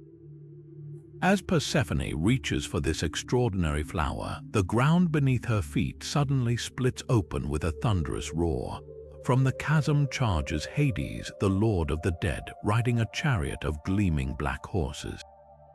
In one swift, brutal motion, he seizes the screaming girl, pulls her into his chariot, and plunges back into the depths. The earth closes above them as if nothing had happened, leaving only a few scattered flowers and the echoing silence of her friend's terror. It was a perfectly planned abduction, sanctioned by the king of the gods himself. The depth of the tragedy is revealed through the agonizing grief of her mother, Demeter. Hearing her daughter's piercing cry, she is seized with a pain so profound it shakes the very foundations of the cosmos. The goddess of the harvest, the source of all life and nourishment, abandons her divine duties and begins to roam the earth in a desperate, mortal-like search for her lost child. For 9 days and nights she refuses to eat, drink, or bathe, her sorrow a cloak that withers everything she passes. In her despair, she takes the form of an old woman and eventually finds refuge in the town of Eleusis, where she becomes a nurse to the queen's son. Her grief, however, remains an active, destructive force. She punishes the land for its silence, cursing it with a total and complete famine. The soil becomes hard and barren, seeds refuse to sprout, and livestock die. Humanity faces utter extinction, and the gods themselves are threatened, for without the sacrifices from mortals, their own power would fade. This cosmic crisis forces Zeus to intervene. He cannot directly countermand his brother Hades, but the starvation of the world is untenable. He sends a succession of gods to reason with Demeter, but she is immovable. She declares that she will not allow the earth to bear fruit until her daughter is returned to her. Faced with this ultimatum, Zeus finally sends the swift messenger Hermes down to the underworld to negotiate with Hades for Persephone's release. Hades, the rich-haired lord of the dead, is not portrayed as a mustache-twirling villain, but as a powerful god who believes he has a right to a bride and who, according to the secret arrangement with Zeus, has not technically broken any divine law. He is cunning, however. As Persephone prepares to leave, overcome with joy, he offers her a seemingly simple farewell gift, a single blood-red pomegranate seed. In her hunger and perhaps a moment of compassion or confusion, she accepts it and eats it. This single, small act is the key to the entire myth. For the ancient Greeks, the act of consuming food in the underworld created an unbreakable bond. By eating the food of the dead, Persephone had tied herself to that realm and its king forever. She could not fully leave. When Hermes brings her back to the surface, the reunion with Demeter is joyous, but the truth of the pomegranate seed is quickly revealed. A final judgment is required, delivered by Zeus or the primordial goddess Hecate. The compromise is struck because Persephone had eaten one seed. She must return to Hades and rule as his queen for 1/3 of the year, the winter months. For the other 2/3, she may live in the light with her mother. This is the brilliant, etiological heart of the myth. Demeter's joy when her daughter is with her brings forth the spring and summer's abundance. Her deep sorrow and mourning during the months Persephone descends to the underworld bring autumn's decline and winter's barren death. The Greeks weren't just telling a story, they were explaining the most fundamental and visible cycle of their agricultural lives, giving a divine, emotional reason for why the world must sleep and rebirth itself each year. But the myth's power extends far beyond explaining the seasons. It is a profound exploration of the female experience in the ancient world, reflecting the brutal reality of marriage customs. For a young Greek woman, marriage was often a form of sanctioned abduction. She was taken or given away by her father, Zeus in the myth, to a stranger, Hades, leaving behind her mother and childhood home, Demeter, and the upper world for a new life in a separate, often intimidating household, the underworld. The consumption of the pomegranate seed symbolizes the consummation of the marriage, which permanently binds the bride to her new husband and his household. Persephone's story is the story of every Greek bride, a terrifying and bittersweet transition from girlhood to womanhood, from the light of her mother's home to the unknown realm of her husband's authority. Her eventual power as the revered queen of the underworld, a figure who commands respect and holds the secrets of life and death, offers a hopeful resolution to this traumatic transition, suggesting that from this painful rite of passage, a new and powerful form of sovereignty can emerge. Yet even the profound, cyclical drama of Persephone's story pales before the monumental and often bizarre struggles of the ancient world's greatest hero. We shift now from the emotional realm of a mother's grief to a saga of sheer, superhuman effort, a divine punishment that became the ultimate showcase of strength, ingenuity, and endurance.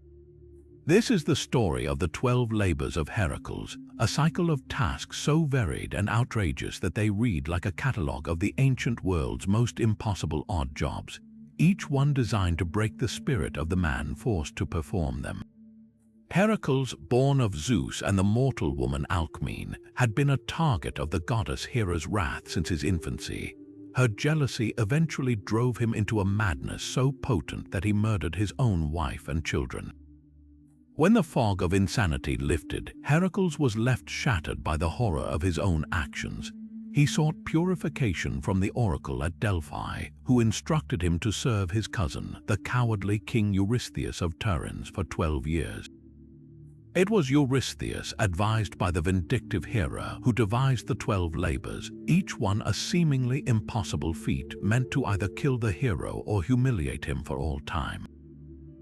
While many know of the Nemean lion or the Lernaean Hydra, some of the later labors descend into a surreal and almost comical strangeness that reveals the true scope of Heracles' ordeal. Take, for instance, the 5th labor, cleaning the Augean stables in a single day. King Augeas of Ilis possessed the greatest herds of cattle in all of Greece, a divine gift that numbered in the thousands. For decades, the manure from these immortal cattle had been piling up in his vast stables, creating a mountain of filth so immense that it had literally poisoned the surrounding land, rendering the fields barren and spreading disease. It was a public health disaster of epic proportions.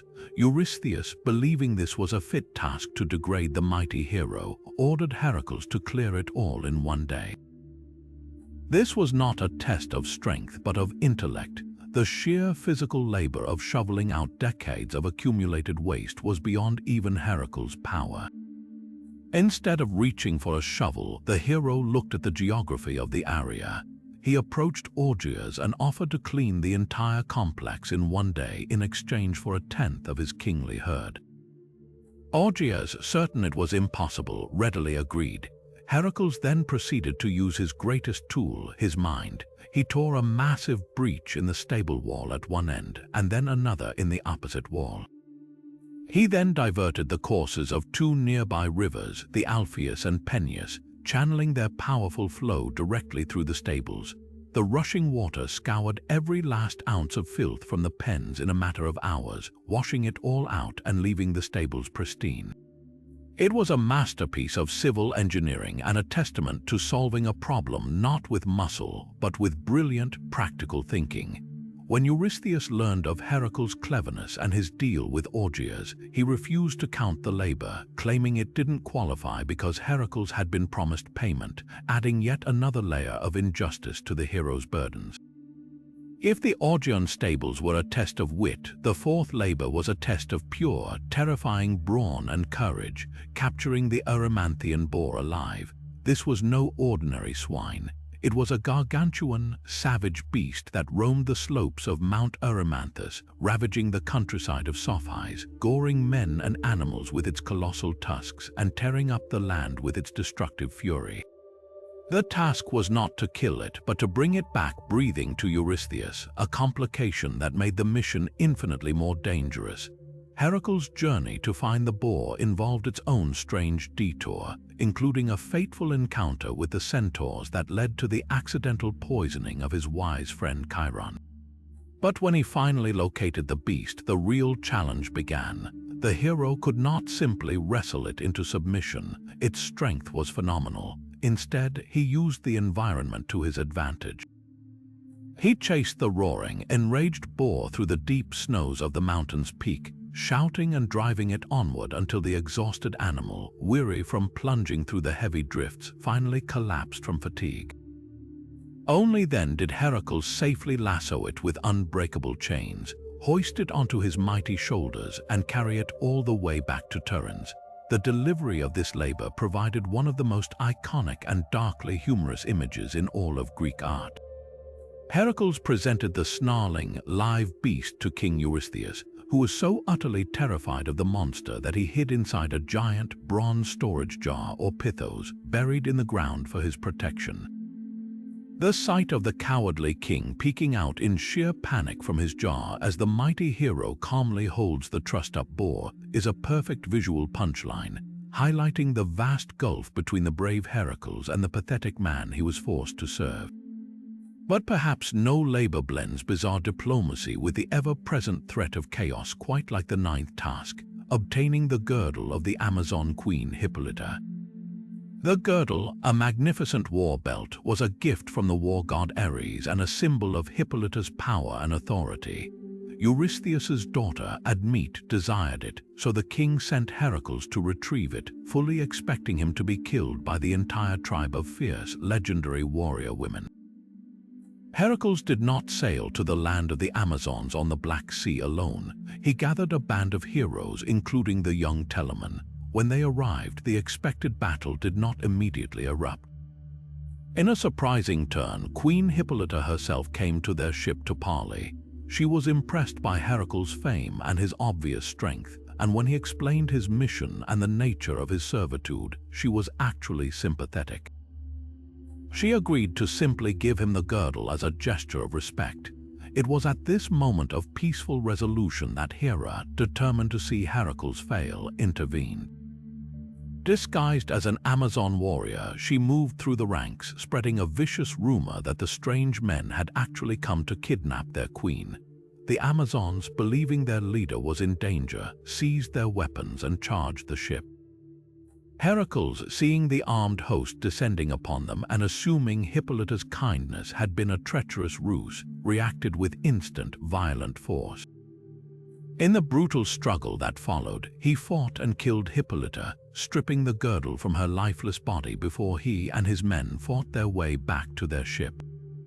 A mission that had begun with peaceful negotiation and mutual respect was utterly derailed by divine malice, ending in the tragic death of a powerful and honorable queen and the theft of her sacred relic, a grim reminder that for Heracles, even the most straightforward task could be twisted into a bloody catastrophe by the whims of the gods. What makes these labors so compelling is their incredible variety. They weren't just a series of monster fights, they were a comprehensive test of every facet of heroism. One task required the brute strength to hold up the sky for the Titan Atlas, while another demanded the patience to stalk the elusive Cyrenian hind, a sacred deer, for an entire year without harming it. He had to display cunning to clean the stables, courage to face the boar, and diplomacy with the Amazons that was sabotaged into a battle.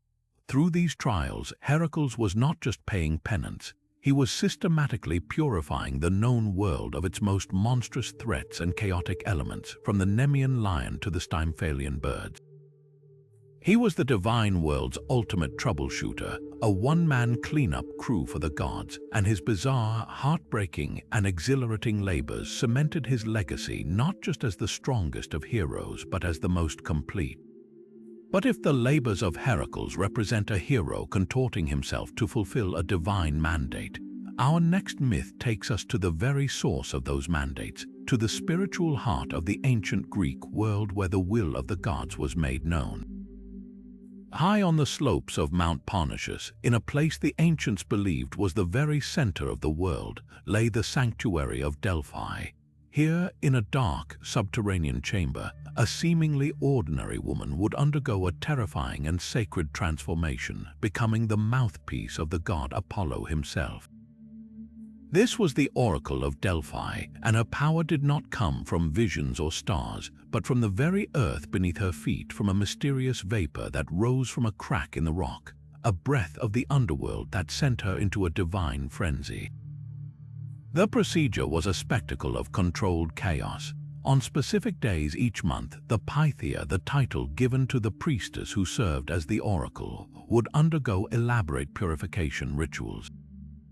She would bathe in the sacred Castalian spring, then drink from another sacred stream and chew on leaves of the hallucinogenic laurel, the tree sacred to Apollo. Dressed in elaborate robes, she would descend into the inner sanctum of the temple, the Aditon, a chamber off limits to all but a few priests. There, she would take her seat on a high, three-legged tripod cauldron, positioned directly over a deep chasm in the limestone rock. And then the earth itself would speak. Ancient sources describe a sweet, perfume-like odor emanating from the fissure, a pneuma or breath that the Pythia would inhale. Almost immediately, she would begin to tremble and shudder. Her limbs would shake violently, her hair would stand on end, and she would begin to utter guttural moans, incoherent cries, and babble. To the priests and supplicants waiting anxiously outside the chamber, these were not the ravings of a madwoman. They were the raw, unfiltered words of the god Apollo flowing through her as a vessel. The priests, members of the Delphic elite, would then interpret these ecstatic utterances, translating them into the famously cryptic and ambiguous hexameter verses that were delivered to the seekers, kings, generals, and common folk alike, who had brought lavish gifts to ask their fateful questions. The power of these prophecies to shape history cannot be overstated. When the Lydian king Croesus, famed for his immense wealth, asked if he should wage war on the Persian Empire, the oracle told him that if he did, he would destroy a great empire. Emboldened, he attacked only to be decisively defeated. The great empire he destroyed was his own. The Athenians, facing the overwhelming invasion of the Persian king Xerxes, were told to trust their wooden walls. Some argued this meant to fortify the Acropolis, but the wise statesman Themistocles interpreted it as a command to build a powerful navy, their triremes, which they then used to win a miraculous victory at the Battle of Salamis, saving Greece. The oracle's words were a divine Rorschach test. Their true meaning often only became clear in hindsight, and the responsibility for their interpretation and any resulting disaster fell squarely on the shoulders of the mortal who asked the question. For centuries, the story of the intoxicating vapors was dismissed by scholars as mere superstition, a colorful myth to explain the Pythia's trance state. That is, until modern geology confirmed the astonishing truth. The region around Delphi is a tectonic nightmare, sitting directly on the intersection of two major fault lines. In the 1980s, the geologist Jel Zeilinger de Bouwer and the archaeologist John Hale began a new survey of the site. They discovered that the two faults actually crossed directly beneath the ruined temple. Furthermore, they found that the limestone bedrock is rich with bituminous deposits, and when groundwater comes into contact with these deposits and the deeply buried layers of shale, a process of petrochemical reaction can occur, potentially releasing light hydrocarbon gases like ethylene. Ethylene is a sweet-smelling gas that was actually used as a general anesthetic in the early 20th century. In low doses, its effects are strikingly similar to the ancient descriptions of the Pythia's state. It induces a trance-like, out-of-body sensation, causes disorientation and euphoria, and can produce violent physical tremors without a total loss of consciousness. The scientific theory is that the seismic activity along the faults would have occasionally opened and closed the fissure, allowing these gases to vent into the Adyton on the days the oracle was in session, and then sealing shut again, which would explain why the Pythia was not permanently intoxicated and why the oracle was only available on certain days. The myth was not a myth at all. It was a breathtakingly accurate observation of a real geological phenomenon, one that the ancient Greeks interpreted as the literal breath of Apollo, a divine intoxication that connected their world directly to the power of the earth and the will of the gods. From the prophetic vapors of Delphi, where the future was breathed from the very rocks, we plunge into a story where the vanity of the gods and the folly of a mortal prince would set in motion the most famous war in all of legend. This is the Judgment of Paris, a myth that begins with a divine wedding invitation, escalates into a celestial beauty pageant, and ends with the spark that would ignite the 10-year inferno of the Trojan War. Our story opens with a celebration, the wedding of the sea nymph Thetis to the mortal hero Peleus. This was a momentous occasion, as Thetis was fated to bear a son mightier than his father, a prophecy that made Zeus himself wary of pursuing her. To avoid any future cosmic upheaval, it was decided she should marry a mortal. Every deity was invited to the lavish feast on Mount Pelion, every deity, that is, except one. Eris, the goddess of strife and discord, was deliberately excluded, the hosts fearing her disruptive presence would ruin the joyous event. This was, of course, a catastrophic miscalculation. A party from which you deliberately exclude the spirit of chaos is essentially inviting her to make a spectacular scene. Enraged at the snub, Eris devised the perfect revenge. She fashioned a solid gold apple and inscribed upon it a single, tantalizing word, Callisti to the fairest. Then she waited for the moment when the gods were all gathered together, laughing and feasting, and she rolled her golden apple into the center of the banquet hall. The music stopped, all conversation ceased, every eye fell upon that gleaming, provocative object. Who was the fairest, who deserved the apple? Immediately, three powerful goddesses rose to claim it: the majestic Hera, queen of the gods and the embodiment of sovereign power, the gray-eyed Athena, goddess of wisdom and strategic warfare, and the golden Aphrodite, the irresistible goddess of love and desire. A fierce argument erupted, one so intense that not even Zeus, the king of the gods, dared to settle it. To choose one would earn the bitter, eternal enmity of the other two, a divine political nightmare. So Zeus, in his wisdom, or perhaps his cowardice, deferred the judgment to an external party. He commanded the messenger god Hermes to escort the three disputing goddesses to a young Trojan prince named Paris, who was tending his flocks on the slopes of Mount Ida. Paris, though a prince, was living as a shepherd due to a prophecy that he would one day bring about the downfall of Troy.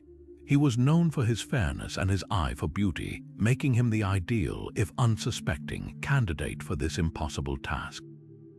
Hermes presented the prince with the golden apple and explained his divine mission. He was to look upon the three most powerful goddesses in the universe and choose which one was the most beautiful. But this was never going to be a simple aesthetic decision. Before he could even begin to judge, each goddess approached him not with a plea, but with a breathtaking bribe, attempting to sway his vote with the promise of the one thing they thought he desired most. Hera, in all her regal glory, went first. She offered him ultimate earthly power, command over the richest kingdoms in all of Asia, vast wealth, and unparalleled political might. He would be the greatest king who ever lived. Next came Athena, clad in her gleaming armor. She offered him victory and renown, unmatched wisdom in counsel, brilliant strategy in warfare, and the glory of being remembered as the greatest hero of his age, renowned for his intellect and his courage on the battlefield. Finally, Aphrodite stepped forward. She did not speak of kingdoms or battles. She simply smiled, loosened her gown just a little, and made him the most personal and seductive offer imaginable. She promised him the love of the most beautiful woman in the entire world, Helen of Sparta. It's crucial to understand what this meant. Helen's beauty was not merely a pleasant attribute, it was a force of nature, a divine-level event that had drawn suitors from every corner of Greece. She was already married to Menelaus, the powerful king of Sparta. Aphrodite was not offering a simple romance. She was offering a passionate affair that would require the abduction of another king's wife, an act guaranteed to provoke a monumental war. Paris, a young man isolated from the courtly life he was born to, was not tempted by the abstract concepts of power or glory offered by Hera and Athena. The promise of a tangible, passionate love from the world's most beautiful woman was an offer he could not and did not want to refuse. He handed the golden apple to Aphrodite, declaring her the fairest. In that single moment, he made three eternal enemies and one powerful, fickle friend. Hera and Athena stormed away, their pride wounded, vowing eternal hatred for Paris, his family, and his entire city of Troy. Their wrath would fuel the Greek war effort for a decade. Aphrodite, victorious, smiled and promised to make good on her word, setting in motion a chain of events that would see Paris travel to Sparta, be welcomed as a guest in Menelaus's house, and then, with Aphrodite's help, seduce and abduct Helen, spiriting her away across the Aegean Sea to Troy. The judgment of Paris is far more than a simple story about a beauty contest. It is a profound exploration of choice and consequence, a parable about the seductive power of immediate personal desire over the sober, long-term benefits of power and wisdom. Paris's choice reveals a fundamental truth about human nature. We are often swayed not by what is most prudent or strategic, but by what speaks directly to our heart's deepest, most immediate yearning, even when we know the cost will be catastrophic. His decision also highlights the terrifying capriciousness of the gods, who are willing to use the lives of thousands of mortals as pawns in a petty squabble over a compliment. The golden apple of discord thrown by a spurned guest became the first domino to fall, leading directly to the assembled Greek fleet, the wrath of Achilles, the death of Hector, and the eventual fiery destruction of a magnificent city, all because a shepherd prince, faced with an impossible choice, decided to follow his heart. And now we turn from the grand, world-shaping consequences of a single golden apple to the deeply personal, and often profoundly bizarre, methods of the god who set that entire drama in motion. If the Trojan War was ignited by a contest of divine vanity, then the king of the gods himself, Zeus, was the ultimate master of using transformation for pursuit. His romantic escapades are a cornerstone of Greek mythology, not merely as salacious tales, but as a complex and often disturbing reflection of power, desire, and the very nature of the divine interacting with the mortal realm. To call Zeus merely promiscuous is to miss the point entirely. His pursuits were a fundamental expression of his power and a key mechanism of his rule. Every significant hero, every founding dynasty of a great city, could trace its lineage back to an encounter with Zeus. He was, in a very real sense, populating the world with his semi-divine offspring, weaving his divine essence into the fabric of mortal history. But the methods he employed were nothing short of surreal, a catalogue of metamorphoses that defy modern logic and demand a deeper look into the ancient Greek mindset. Consider the story of Leda, the queen of Sparta.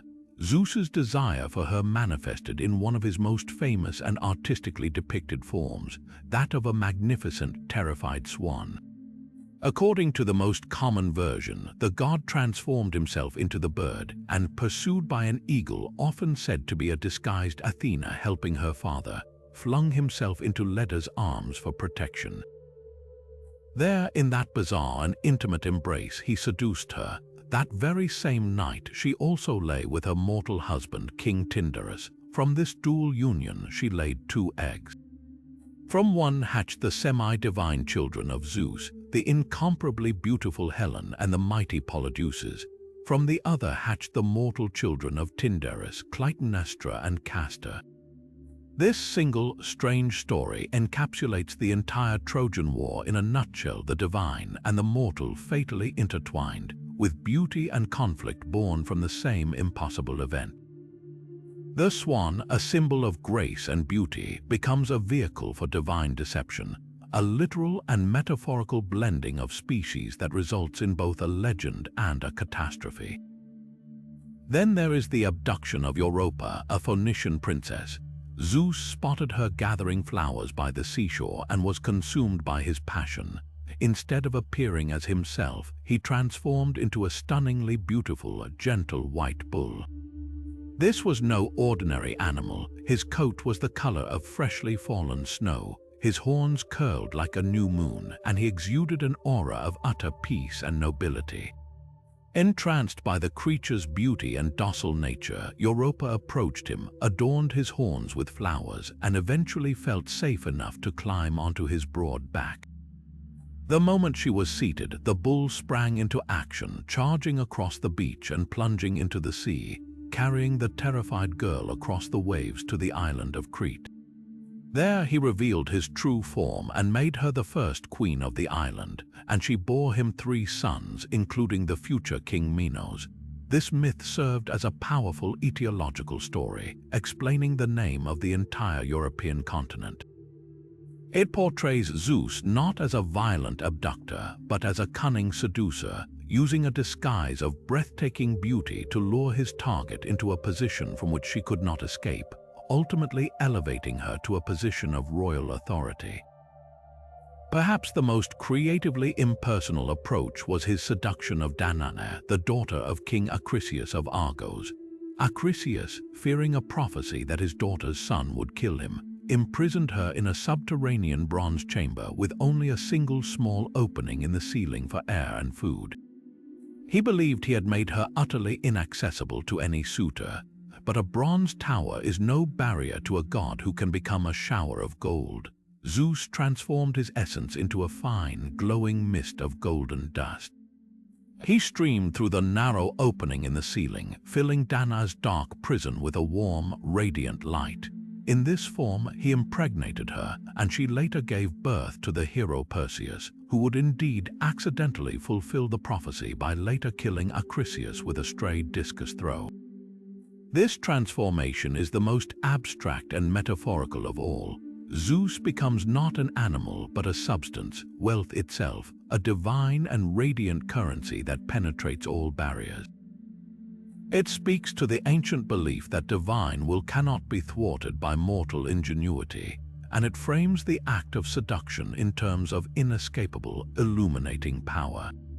So what do these astonishing transformations mean? On one level, they are simply fantastic narratives, the ancient equivalent of special effects, designed to entertain and astonish. But on a much deeper level, they are rich with psychological and cultural significance. For the ancient Greeks, the gods were not morally perfect beings. They were personifications of natural and psychological forces, and Zeus was the ultimate force of creation and domination. His shapeshifting can be seen as a way to bridge the immense, terrifying gap between the divine and the human. Appearing in his full, Olympian glory would likely incinerate a mortal or drive them mad with fear. By taking on a familiar, often beautiful, and non-threatening form, he could approach his targets without causing instant panic, making the impossible union feasible. Furthermore, these myths can be interpreted as allegories for the overwhelming and often inexplicable nature of human desire and experience. How does one describe the sudden, overpowering force of love or lust? It can feel like being charged by a bull, enveloped by a swan, or showered in a sensation as precious and blinding as gold.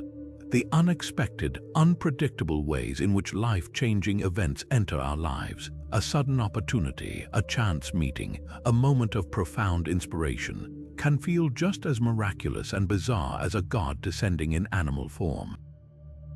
These stories gave the Greeks a framework for understanding the unexplainable twists of fate, the moments where the divine, or at least the extraordinary, seemed to break into their ordinary world.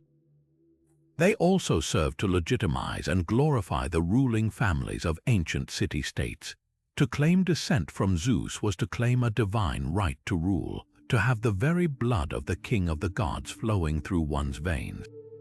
The bizarre nature of the conception story only heightened its authenticity. It was too strange to have been invented.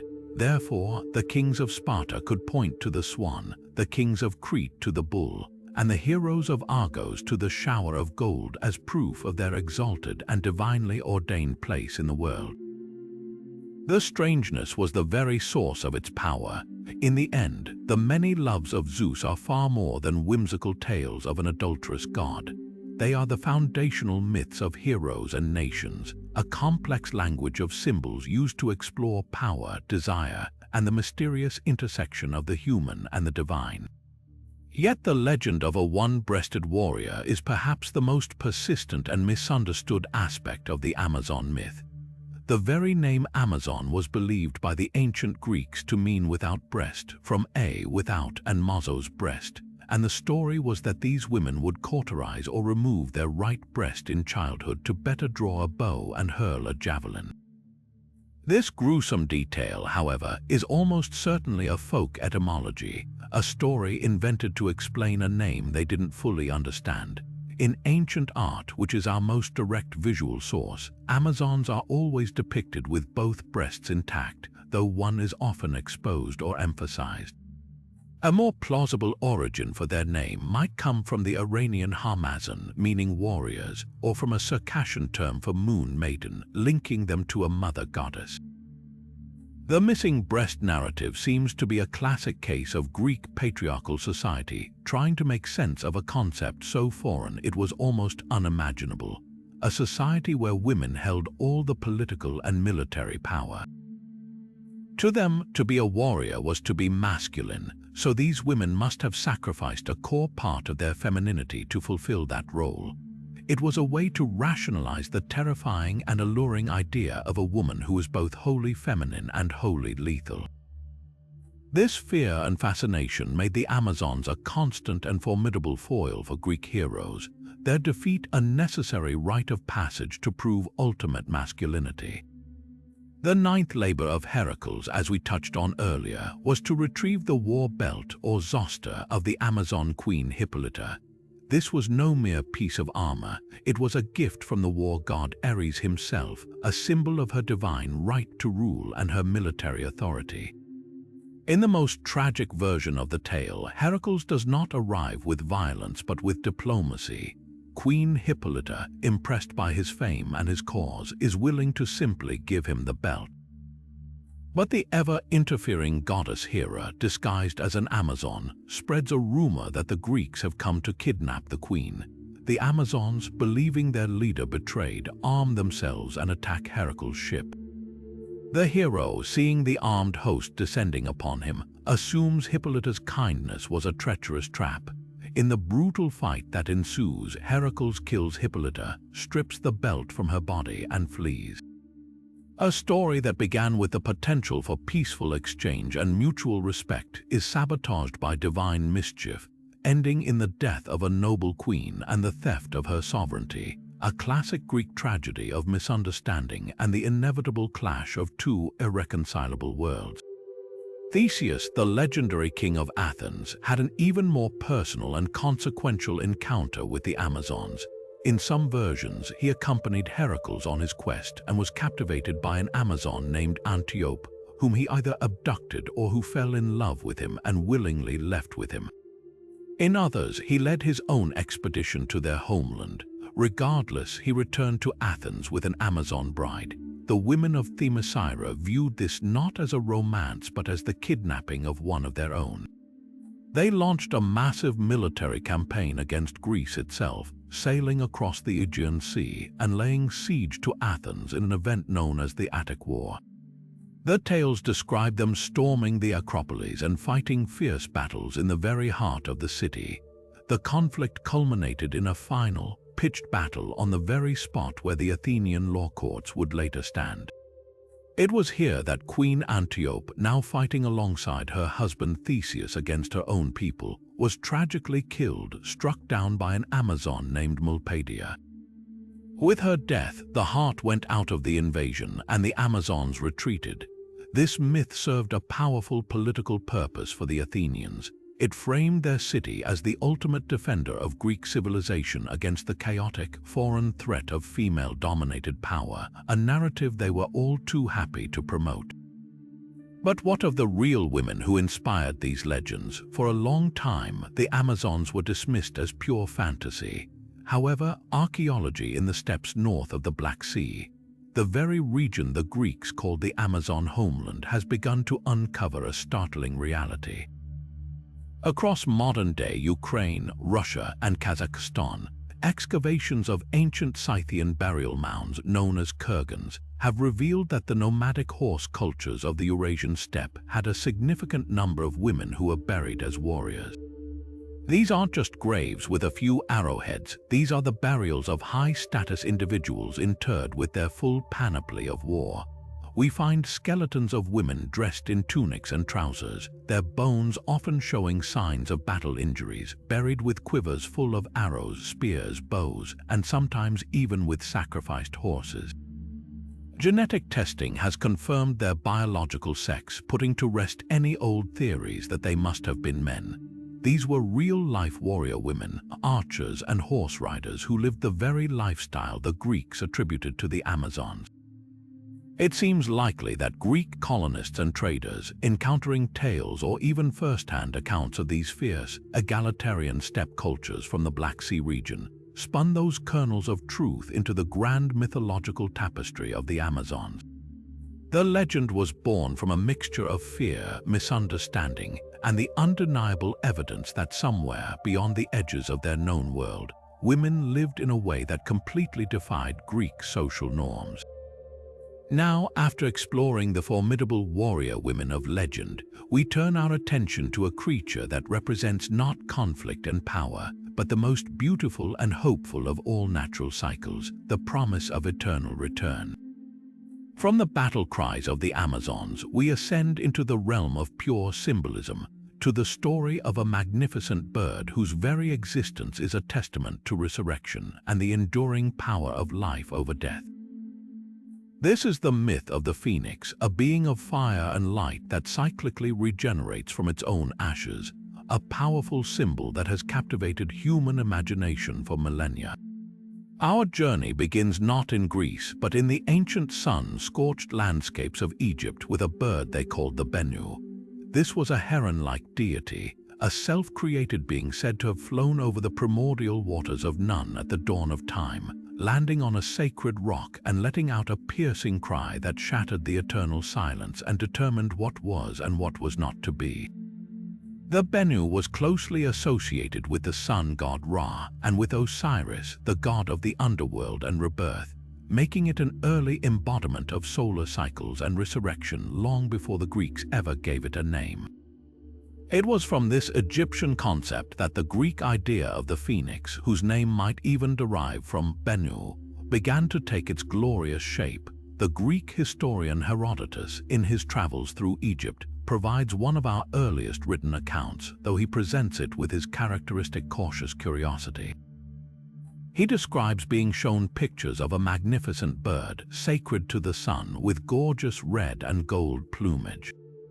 The priests of Heliopolis told him a story that stretched the bounds of belief, that every 500 years, when the old phoenix felt its life nearing its end, it would fly from Arabia to the Temple of the Sun in Egypt, carrying its deceased father encased in an egg of myrrh to deposit it upon the sun altar. This account, while fascinating, is a bit muddled, and later writers would refine and expand the myth into the spectacular narrative we know today. The most famous and detailed description comes from the Roman poet Ovid. Chinese letter S the phoenix as a unique being, with no mate or offspring, living a solitary life for centuries. When the bird senses its end approaching, it builds a nest of aromatic spices and precious woods, frankincense, myrrh, cinnamon, and spikenard high upon a palm tree or a lofty cliff.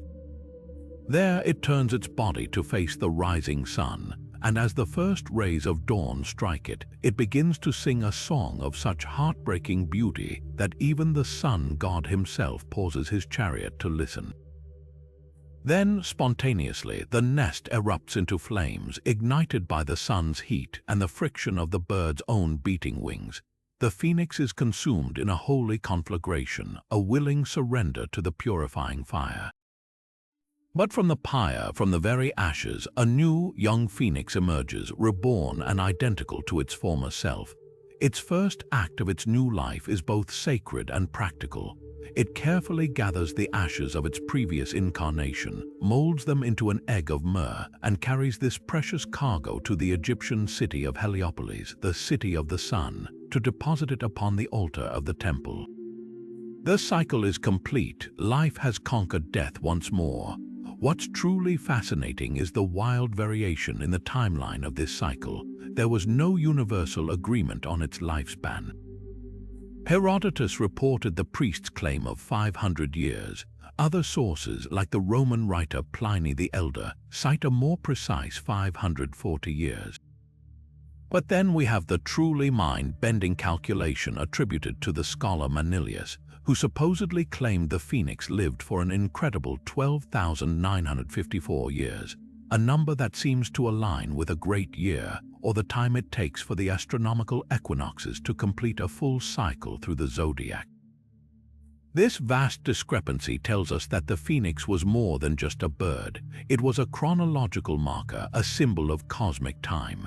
Its life was tied to the movements of the heavens, the rise and fall of empires, and the grand, slow turning of the ages themselves. It wasn't just reborn every few centuries, it was reborn in time with the universe. This powerful symbol of renewal was eagerly adopted and adapted by early Christianity. Church fathers like Clement of Rome saw in the phoenix a perfect pagan parallel for the Christian doctrine of bodily resurrection. Here was a creature known to the ancient world that proved the concept of life after death was written into the very fabric of nature. The phoenix became a common motif in Christian art and funerary symbolism, a promise to the faithful that just as the bird rose from its ashes, so too would their souls rise again on the day of judgment. Its journey from an Egyptian solar symbol to a Greek wonder to a Christian emblem of hope is a testament to its universal and timeless appeal. The phoenix endures because it speaks to our deepest yearning, the hope that endings are not permanent, that from the fires of loss and destruction, something new, beautiful, and enduring can always rise. But for all the cosmic order represented by the phoenix, the ancient Mediterranean world also held a deep reverence for its absolute opposite, the intoxicating, ecstatic, and often terrifying release from all order. If the phoenix symbolizes perfect cyclical rebirth, then our next myth plunges us into the chaotic, primal energy of the moment itself, a world without cycles, without rules, without any boundaries at all. This is the realm of Dionysus, the god of wine, ecstasy, and theater, and his two groups of wild followers, the lustful, animalistic satyrs and the utterly frenzied, powerful Maenads. To understand these creatures, we must first understand their master. Dionysus was a paradox. He was the god of the life-giving vine, but also the god of madness and liberation. He represented the juice of the grape that could bring joyful celebration or brutal violence. He was a god who could shatter the rigid, controlled structures of polite society in an instant, revealing the raw, untamed wilderness that lurked just beneath the surface of every human heart and every civilized city. His followers were the living embodiment of this principle. The satyrs were his male companions, rustic spirits of the mountains and forests. They were hybrid creatures, part man and part animal, usually with the ears and tail of a horse, though later artists would give them the attributes of goats. They were permanently ithyphallic, a constant symbol of their unending, uncontrolled lust. They were not heroes, they were cowards, drunkards, and lechers, led by the old, wise, and perpetually intoxicated Silenus.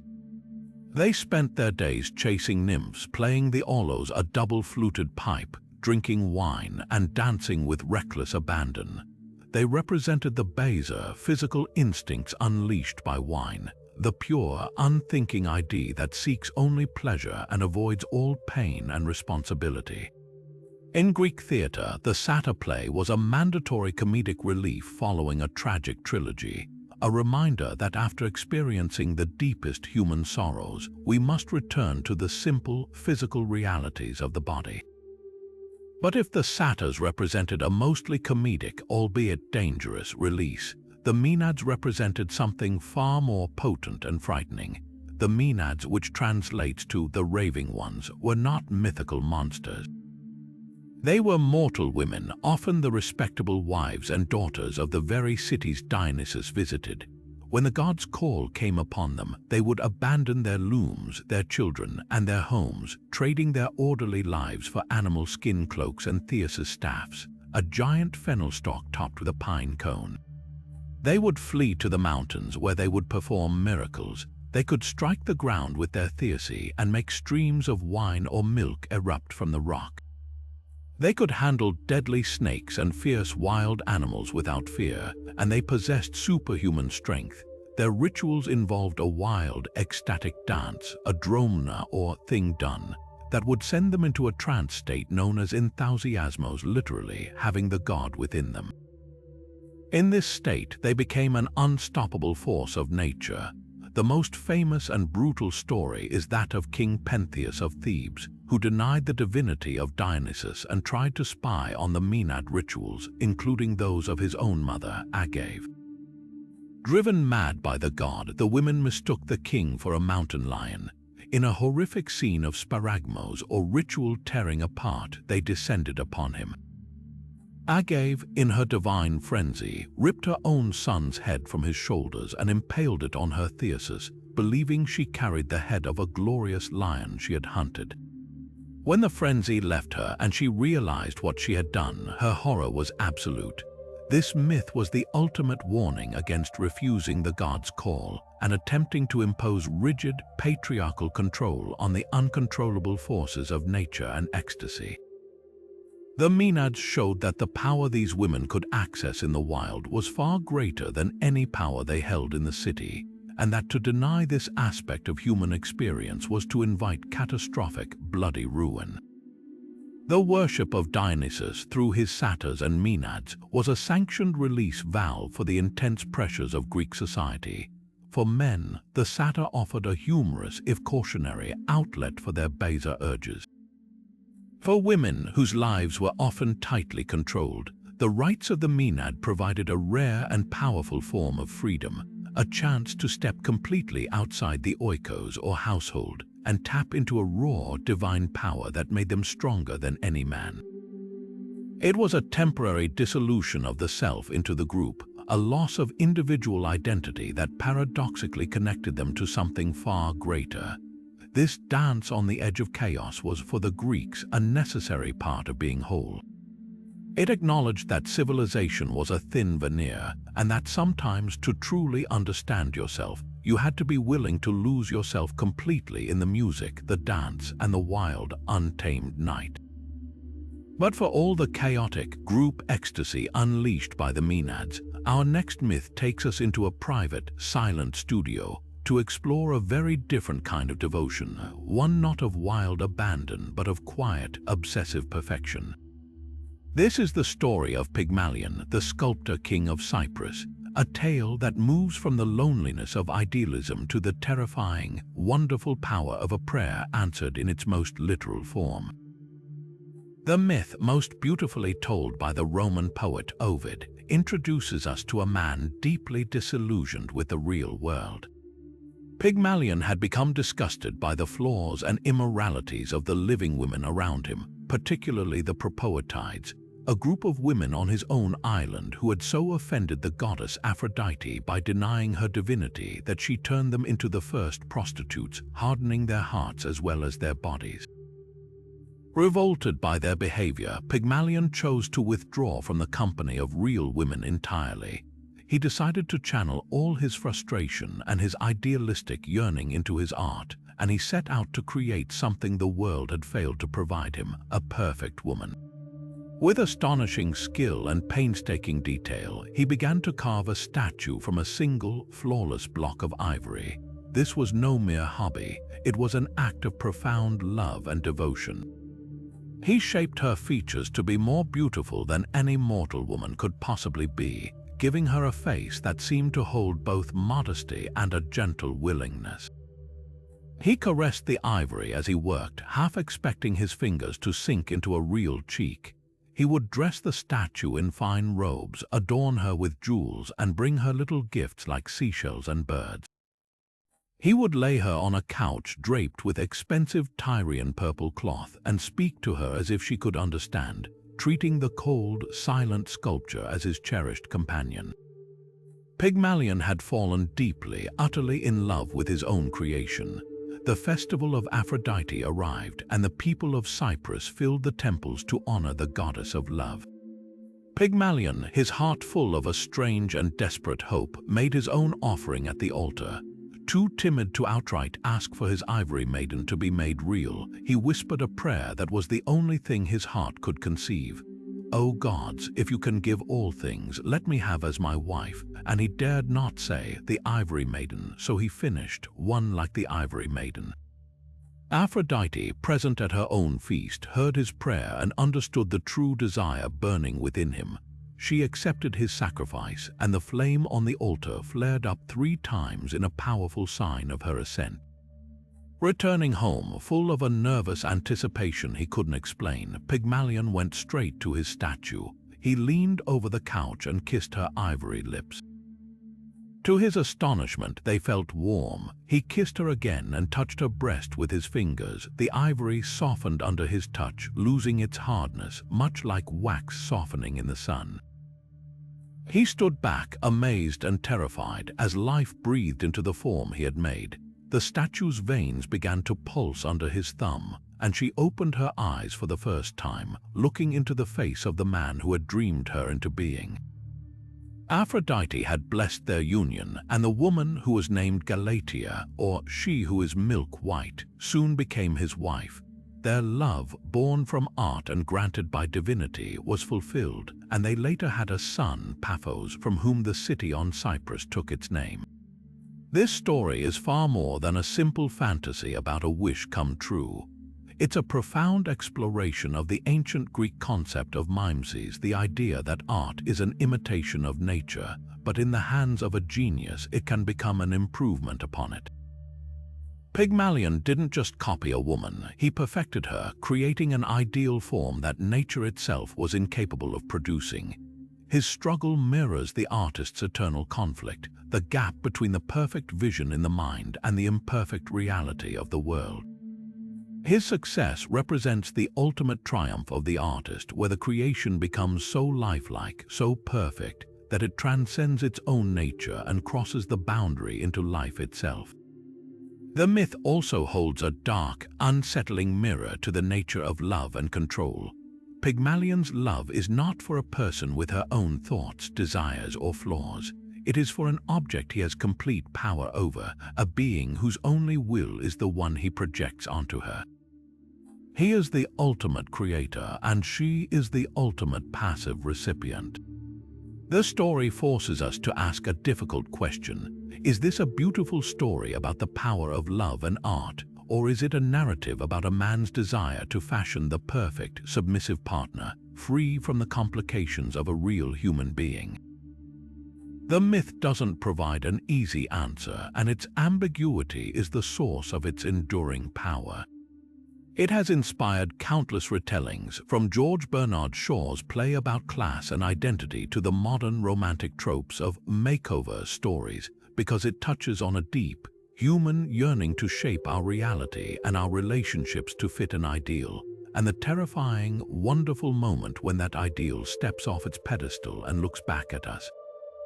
Disturbing the divine order was a dangerous business, but no figure in all of mythology understood the price of progress better than the Titan Prometheus, whose very name means forethought. His story begins not with a personal slight against the gods, but with a profound act of compassion for the fledgling race of humanity. In the earliest days, humans lived in dark, sunless caves, shivering through the cold nights, eating their meat raw, and possessing no knowledge of crafts, numbers, or letters. They were little more than frightened animals, and Zeus, the new king of the gods, saw little use for them. In fact, he considered wiping them out entirely and starting over with a new, more subservient creation. Prometheus, who had fought alongside Zeus in the war against the Titans, saw a spark of potential in these pitiful creatures. He took it upon himself to be their champion and their teacher. He taught them astronomy, mathematics, the art of writing, architecture, and medicine, all the foundations of civilization. But his greatest gift, the one that would truly set humanity on its path to mastery over the world, was the one he knew would enrage Zeus the most: the secret of fire. Fire was the sole property of the gods, the ultimate symbol of their power and privilege, the tool they used for their forges and their sacrifices on Mount Olympus. To give it to mortals was to make them, in a small but significant way, godlike. Prometheus knew he couldn't simply ask for it. So he devised a brilliantly simple plan. He took a giant fennel stalk, a plant with a soft, pithy center that burns slowly like a rope, and journeyed to the sun. There, he lit the stalk from the fiery chariot of Helios and smuggled the flickering ember back to Earth, hiding it inside the hollow stalk. He presented this divine spark to mankind, and with it, everything changed. Hearth fires warmed their homes, forges melted metal to create tools and weapons, and the light of the flame pushed back the terrors of the night, allowing knowledge and community to flourish. When Zeus looked down from Olympus and saw the pinpricks of firelight dotting the dark earth, his fury was absolute. This was not just theft, it was an act of outright rebellion, a direct challenge to his authority. The punishment had to be equally absolute, a spectacle of agony so horrifying it would serve as an eternal warning to any other being, titan, god, or mortal who dared to defy the cosmic order. Zeus had the master blacksmith Hephaestus, who was bound to obey despite his own sympathies for humanity, forge unbreakable adamantine chains. Prometheus was dragged to the most desolate, remote corner of the known world, the Caucasus Mountains at the very edge of the Black Sea. There he was brutally shackled to the face of a freezing, windswept rock, exposed to the elements, utterly alone. But the physical binding was only the beginning of the torture. Zeus then sent his great eagle, Aethon, a monstrous child of the ancient monsters Typhon and Echidna. Every day at the same appointed hour, the massive bird would descend from the sky, its shadow blotting out the sun. With its razor-sharp talons and beak, it would tear open Prometheus's side and devour his liver, the organ the ancient Greeks believed was the seat of human emotions and passions. The pain was unimaginable, a daily ritual of evisceration, and because Prometheus was an immortal titan, his body would heal itself overnight, the liver regenerating so that the torment could begin again at dawn the next day. This was the true genius and the true cruelty of Zeus's sentence, an eternity of suffering without the release of death, a cycle of agony with no hope of an end. Yet for all its horror, the myth of Prometheus is not primarily a story about punishment. It is a story about the immense cost of progress and the nature of sacrifice. Prometheus knew the price of his gift. His every waking moment was spent in agony, yet ancient sources suggest he never regretted his choice. He had lifted humanity out of ignorance and given them the tools to shape their own destiny, and he considered their liberation worth his eternal pain. He becomes the ultimate symbol of the benefactor who suffers for the good of others, an archetype that resonates through history, from scientific pioneers persecuted for their ideas to political revolutionaries who sacrificed their freedom for a cause. His story is also a powerful exploration of the relationship between knowledge and power. Zeus didn't just punish Prometheus for giving humanity fire. He punished him for giving them knowledge, for making them independent thinkers who could challenge the status quo. The fire is a metaphor for enlightenment, for technology, for the spark of curiosity that allows us to question authority and seek our own path. Prometheus's chains represent the forces that always seek to control that knowledge, to keep populations in the dark and dependent on a higher power, whether that power is divine, political, or corporate. But the myth also holds a fascinating twist of cosmic justice. Prometheus, the forethinker, held a secret even more dangerous than the theft of fire. He alone knew the prophecy that threatened Zeus's own rule. He knew that just as Zeus had overthrown his father Cronus, and Cronus had overthrown his father Ouranos, Zeus too would one day be overthrown by a son born from a specific union. Despite the daily torture, Prometheus refused to reveal the identity of the mother who would bear this son, holding this card over the king of the gods. This added a layer of tense negotiation to his torment. His suffering was also a form of leverage, a standoff between unbearable pain and indispensable knowledge. His eventual liberator was the hero Heracles, who passed through the Caucasus Mountains during his 11th labor to fetch the golden apples of the Hesperides. Seeing the Titan's agony, Heracles took up his bow and shot the eagle from the sky, shattering its beak against the rock. He then broke the chains that bound Prometheus, finally ending his millennia of suffering. Zeus, perhaps in recognition of the service Heracles was performing, or perhaps because Prometheus finally revealed the prophecy which involved the sea nymph Thetis, whom Zeus then wisely married off to a mortal, allowed this act of mercy to stand. To satisfy the technicality of the eternal sentence, Zeus demanded that Prometheus thereafter wear a ring forged from his chains and set with a fragment of the Caucasian rock, a permanent symbol of his punishment. This is why we wear rings today, a small, lasting tribute to the Titan who endured eternal agony so that we might have light, knowledge, and the power to shape our own world. Yet even the self-inflicted agony of a Titan chained to a rock pales before the chaos unleashed by a single divine insult, a moment of neglect that would spiral into a heroic hunt, a bitter familial feud, and a tragedy born from a dispute over a simple hide. Our journey now takes us to the kingdom of Calydon, where the pride of a king would provoke the wrath of a goddess, summoning a beast of such raw, destructive power that it would require a pan-Hellenic team of heroes to confront it, only to see their victory unravel in a shocking act of passion and vengeance. This is the saga of the Caledonian boar hunt, a myth that begins with a forgotten ritual and ends with a mother's horrific revenge. The chain of events was set in motion by King Oeneus of Calydon, a ruler generally known for his piety. During the annual harvest festival, he made lavish sacrifices to all the Olympian gods, giving thanks for the season's abundance.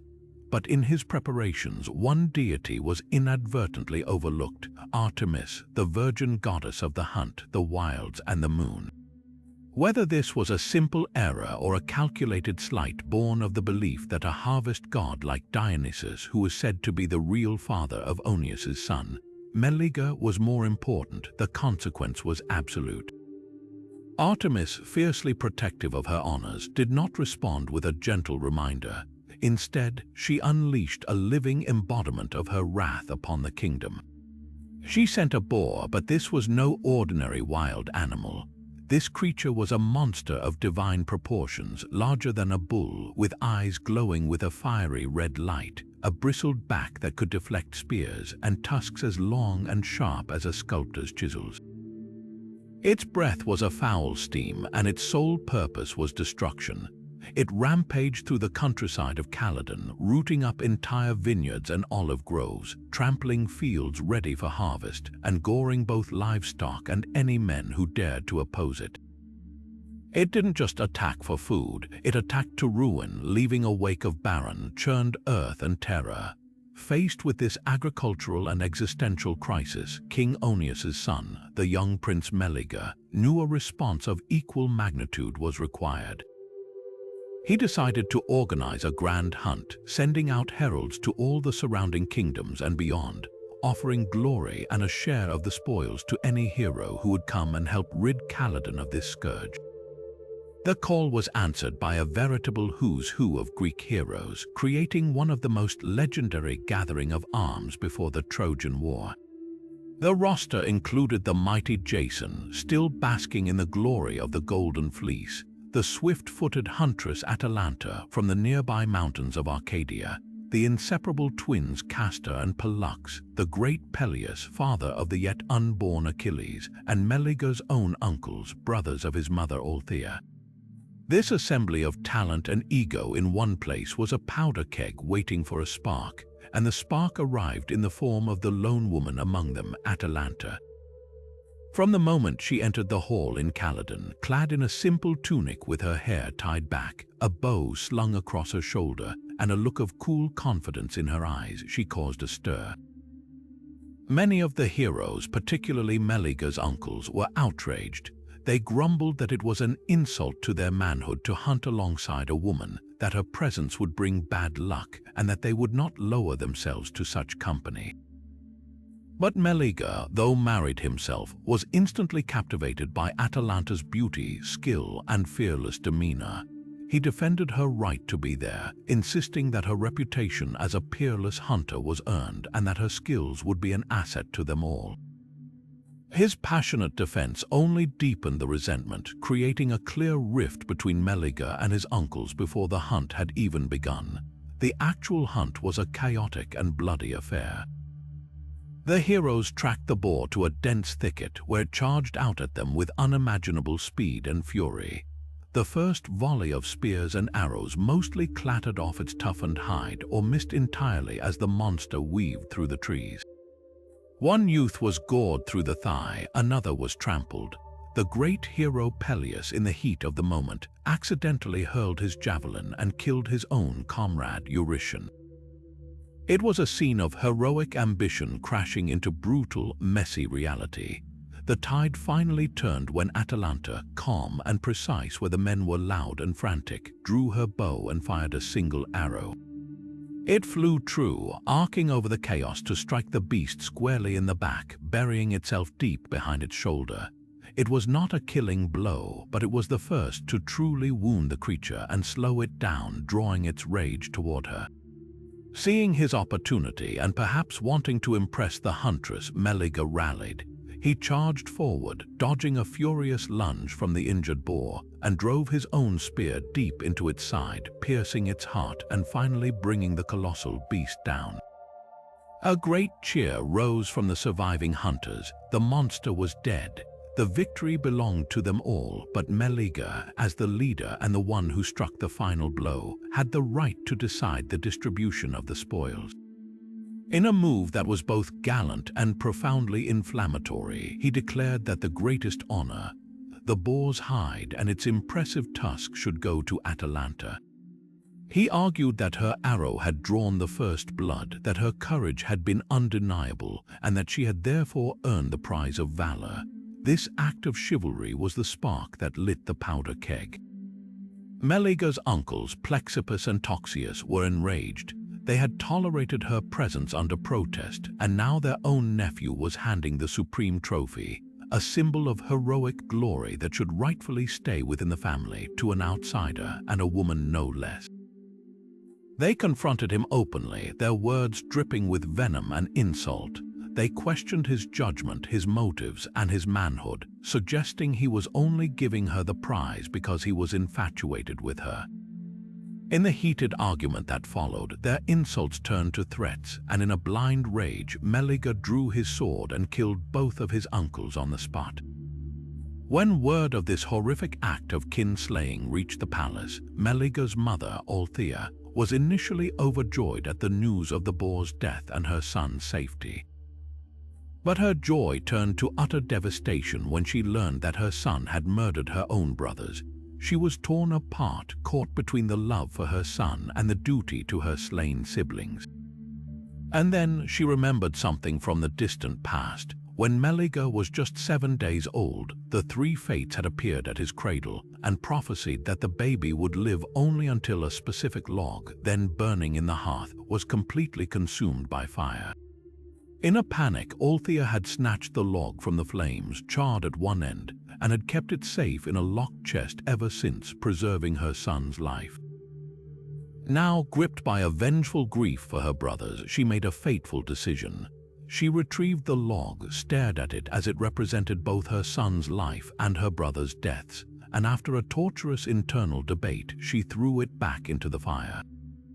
As the flames licked at the wood and began to consume it, Meleager, miles away on his journey back to the city, was suddenly seized with a searing internal agony. He felt his life force burning away, and by the time the log had turned to ashes, the great hero of the Caledonian boar hunt was dead, slain by the very mother who had saved him as an infant. The prize of the hide, the source of all the conflict, became a cursed object, a reminder that no victory is without cost, and that the wrath of a goddess can ripple through generations, turning heroism into tragedy and a mother's love into an instrument of divine vengeance. But for every god who wielded thunderbolts or monsters who breathed fire, some of the most devastating wounds in mythology were inflicted not by claw or blade, but by a single careless word. Our next story takes us away from the epic hunts and divine punishments to a quieter, more intimate tragedy, one that unfolds in the secluded groves and still pools of the wilderness, revealing how vanity and rejection can twist fate itself into a cruel and eternal prison. This is the heartbreaking myth of Echo and Narcissus, a tale of two cursed souls whose fates become forever intertwined, giving us the very words we use to describe their torment. Our story begins not with the beautiful youth but with the talkative nymph. Echo was an Oread, a mountain nymph, and she possessed a beautiful voice and a quick, clever tongue. She was a favorite of the goddess Artemis and loved nothing more than to chatter away, telling long, entertaining stories to her fellow nymphs. But this gift for speech became her downfall when she attempted to use it to deceive the queen of the gods. Zeus, ever the philanderer, would often sneak away to consort with the nymphs in the forests. To cover his tracks, he enlisted Echo's help. She would engage the ever-suspicious Hera in long, captivating conversations, distracting her with stories and gossip while Zeus made his escape. For a time, the ruse worked, but Hera was not foolish. She soon saw through the clever distraction and realized the nymph was complicit in her husband's infidelities. The goddess's wrath was swift and horrifyingly specific. She did not strike Echo dumb, but she crippled her greatest asset. "That tongue of yours, which has cheated me so cleverly, shall have its power curtailed," Hera declared. "You will never again be able to speak your own thoughts or begin a conversation. The only power of speech left to you will be the power to repeat the last words you have heard others say." In an instant, Echo, the master of conversation, was reduced to a mere instrument of repetition, a prisoner of the words of others, unable to ever express her own heart or mind. This was the cursed state she was in when she first saw him, Narcissus. He was the son of the river god Cephissus and the nymph Liriope, and his beauty was so extraordinary it was almost painful to behold. It was a cold, remote beauty, however. He was prideful and heartlessly disdainful of everyone who loved him, rejecting all admirers, both male and female, with a cold arrogance that began to draw the attention of the gods. One spurned lover even prayed that Narcissus would one day experience the same unrequited love he so carelessly inflicted on others. The goddess Nemesis, the bringer of retribution, heard this prayer and decided it was time for justice. She guided the cursed nymph and the beautiful youth to the same secluded forest clearing. Narcissus had become separated from his hunting companions and was searching for them. Echo, drawn by his beauty, followed him silently through the trees, her heart aching with a love she was utterly powerless to express. When Narcissus finally stopped and called out, "Is anyone here?" Echo could only respond with the last words she heard. Here, puzzled, Narcissus called again, "Come." And Echo, her heart leaping, repeated, "Come," as she rushed from her hiding place to embrace him. But the cold youth recoiled in disgust, pushing her away and shouting, "Hands off. May I die before I give you power over me." All the poor nymph could do was throw his own cruel words back at him, whispering, "I give you power over me," as he strode away, leaving her utterly broken. Rejected and humiliated, Echo's love curdled into a grief so profound it consumed her entirely. She wasted away, hiding in lonely caves and mountain glens until nothing was left of her but her voice. To this day, that voice remains, still repeating the last sounds it hears, a disembodied sound of longing and memory. But Nemesis's work was not yet done. As Narcissus continued his hunt, he came upon a perfectly clear, undisturbed pool of water. Thirsty, he bent down to drink, and there he saw the most beautiful face he had ever encountered. He did not recognize it as his own reflection. He was instantly, completely captivated, falling in love with what he believed was a beautiful water spirit living in the pool. He leaned in to kiss the perfect lips, but they vanished into ripples when he touched the water. He spoke to the figure, who seemed to mouth the same words back to him. He reached out to embrace it, but the arms reached back without ever holding him. He was trapped in a maddening, one-sided courtship with an illusion. Unlike Echo, who could not express her love, the object of his affection could only mimic his own expressions, creating a perfect, closed loop of unrequited adoration. He realized the terrible truth: he was in love with himself, but he could not tear himself away. "I am he," he cried in despair. "I know my own image now. I burn with love for myself. I both kindle the flames and suffer them. What should I do? Should I be begged, or should I beg? What I want I have, my very plenty makes me poor. He remained by the pool, fixed in place, refusing food and water, slowly pining away for a love that could never be consummated, a prisoner of his own mesmerizing reflection. As he died, the nymphs prepared a funeral pyre for him, but his body was gone. In its place, they found a single new flower, its white petals arrayed in a corona around a golden center growing at the water's edge. We know it today as the Narcissus. His self-love had literally transformed him, leaving behind a beautiful but ultimately hollow blossom, forever staring down at its own reflection in the water.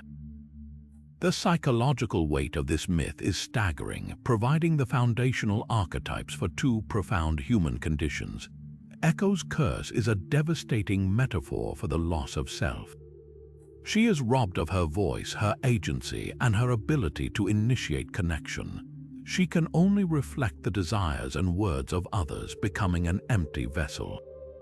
This resonates deeply with anyone who has felt silenced, overlooked, or trapped in a relationship where their own identity is subsumed by another's. She represents the terrifying emptiness that comes from being unable to express one's true self.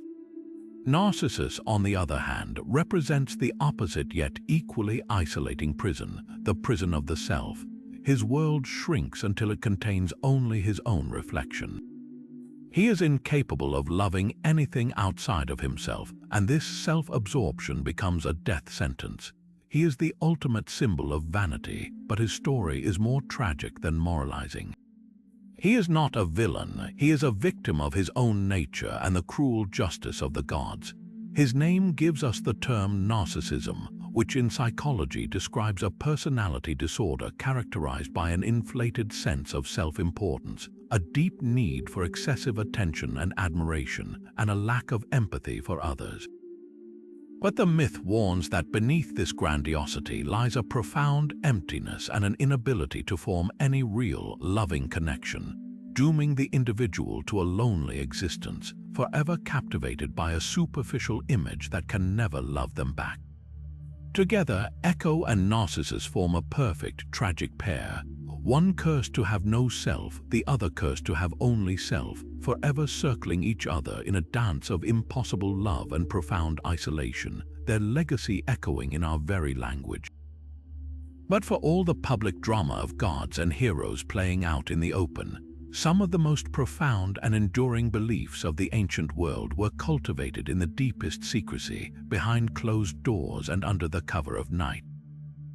We move now from the very public tragedy of Narcissus to the most sacred and clandestine spiritual experience available to an ancient Greek, the Eleusinian Mysteries. For nearly 2,000 years, this secretive initiation rite offered something no public temple worship could promise: hope for a blessed existence after death. And the most astonishing thing about it is that its central secrets were so well kept that even today, we can only piece together fragments of what truly happened. The entire tradition was founded upon the myth of Demeter and Persephone we explored earlier. The town of Eleusis, just a short distance from Athens, was believed to be the place where the grieving goddess Demeter rested during her search for her daughter.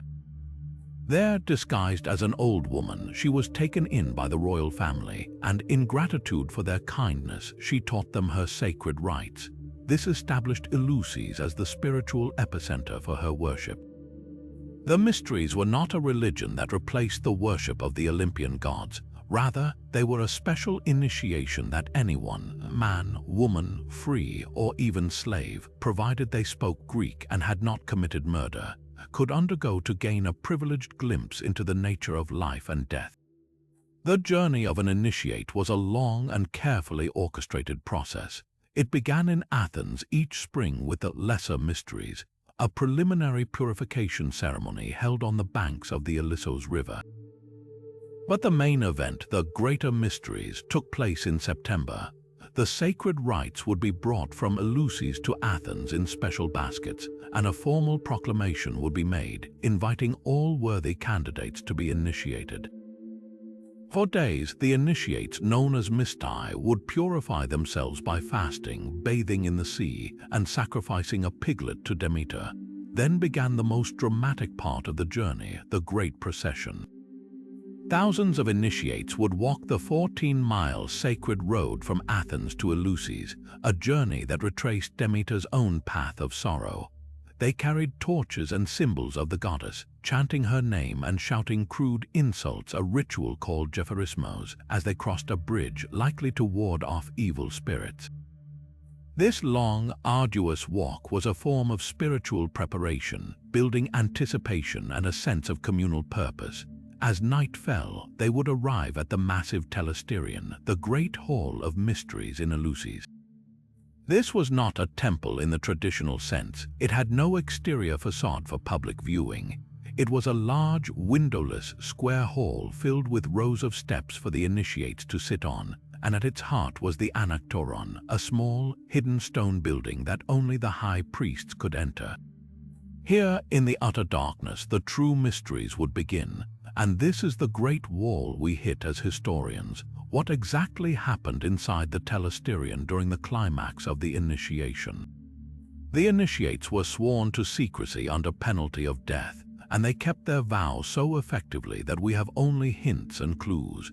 The ancient writer Aristotle said that initiates did not learn anything so much as they experienced something and were put into a certain state of mind. We believe the ritual involved a powerful reenactment of the myth of Demeter and Persephone, the abduction, the grief, the joyous return. But this was likely more than just a play. It was probably a multi-sensory spectacle designed to induce awe and terror. Scholars speculate that the high priests, using the sacred objects from the baskets, performed a dramatic liturgy.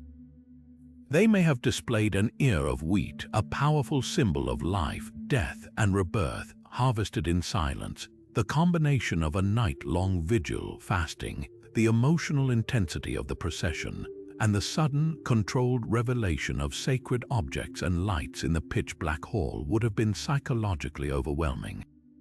Some theories suggest the use of a psychedelic agent, perhaps a barley-based drink called kykeon, that was part of the ritual, which might have induced altered states of consciousness, making the experience feel truly divine and ineffable. Whatever they witnessed, the effect on initiates was profound and universally described as transformative. The great orator Cicero, who was initiated, wrote, "We have learned from them the first principles of life. We have grasped the basis not only for living with joy but also for dying with a better hope."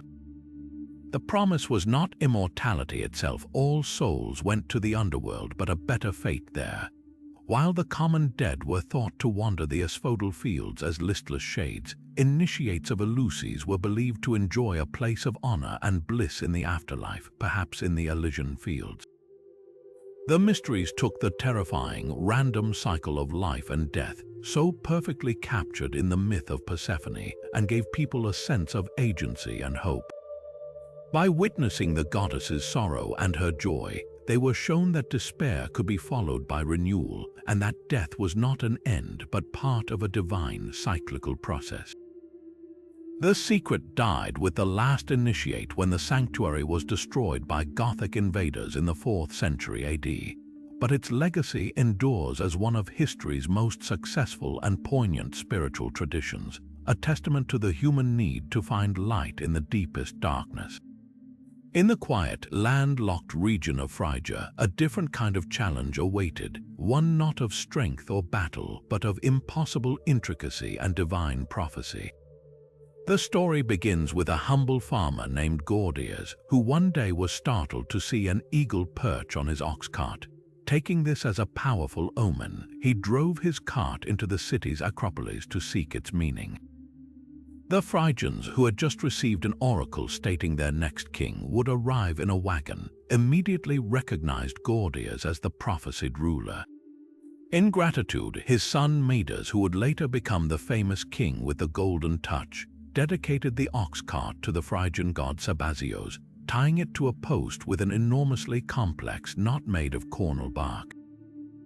The knot was so bewilderingly tangled, with no visible beginning or end, that another oracle soon emerged. The man who could unravel this impossible knot was destined to become the future ruler of all Asia.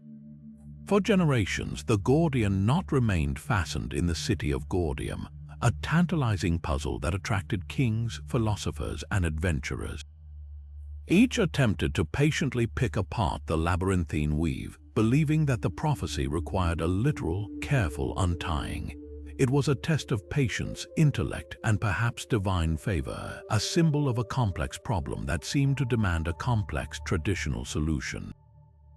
That is, until a young, impatient Macedonian king arrived in 333 BC, fresh from his victories and burning with a desire to conquer the Persian Empire. Alexander the Great listened to the legend of the knot and the prophecy that surrounded it. He approached the ancient cart, examined the legendary knot for a moment, and then, to the absolute horror and astonishment of the onlookers, he drew his sword and sliced through the center of the knot with a single, decisive stroke. The ends fell away, the knot was undone, the prophecy, in the most literal sense, had been fulfilled.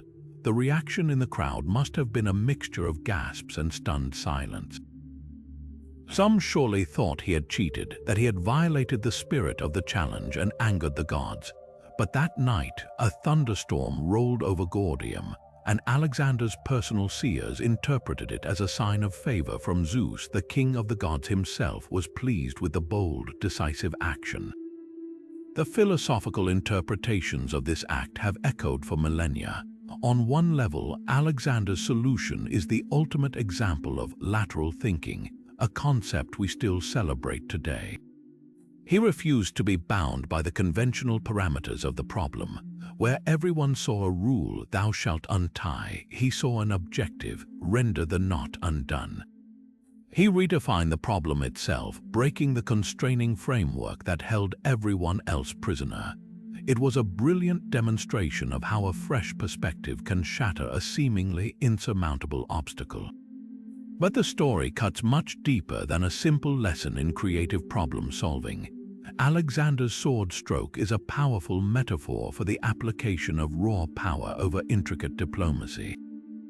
The Persian Empire he sought to conquer was itself a vast, complex, and ancient knot of traditions, satrapies, and loyalties. One could spend a lifetime trying to carefully unpick its political and social threads. Alexander chose not to. His conquest was swift, brutal, and decisive. He cut through the empire much like he cut through the knot, using overwhelming force to achieve his goal rather than engaging in a prolonged campaign of negotiation and assimilation. The act foreshadowed his entire campaign, a direct, violent, and overwhelmingly effective solution to a problem that had plagued the Greek world for centuries. This interpretation has given rise to the phrase cutting the Gordian knot, which we use to describe a bold, decisive solution to an intractably complicated problem.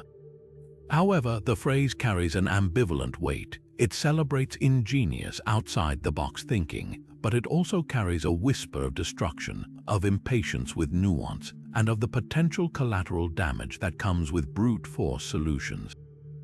Alexander's method solved the immediate problem of the prophecy, but left the knot itself destroyed in the process. It's a timeless warning that the most direct solution is not always the most elegant or preserving one. In the modern world, we see Gordian knot solutions in disruptive technologies that dismantle entire industries, in political revolutions that overthrow ancient regimes, and in scientific breakthroughs that overturn fundamental paradigms. They are brilliant, world-changing, and often incredibly destructive to the old order.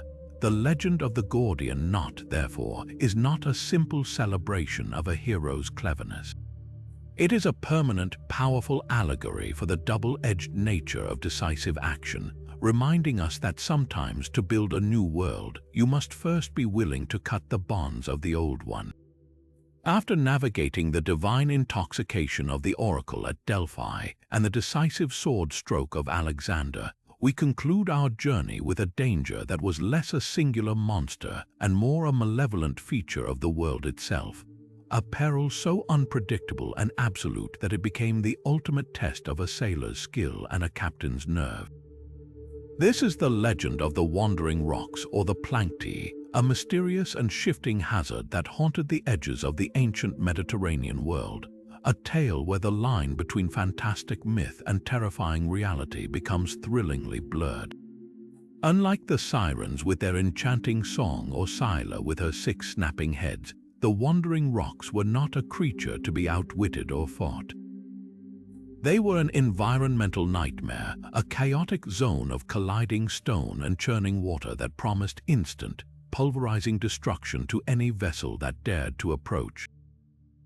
Homer, in the Odyssey, places them as one of the 2 possible routes Odysseus could take, the other being the infamous passage between Scylla and Charybdis.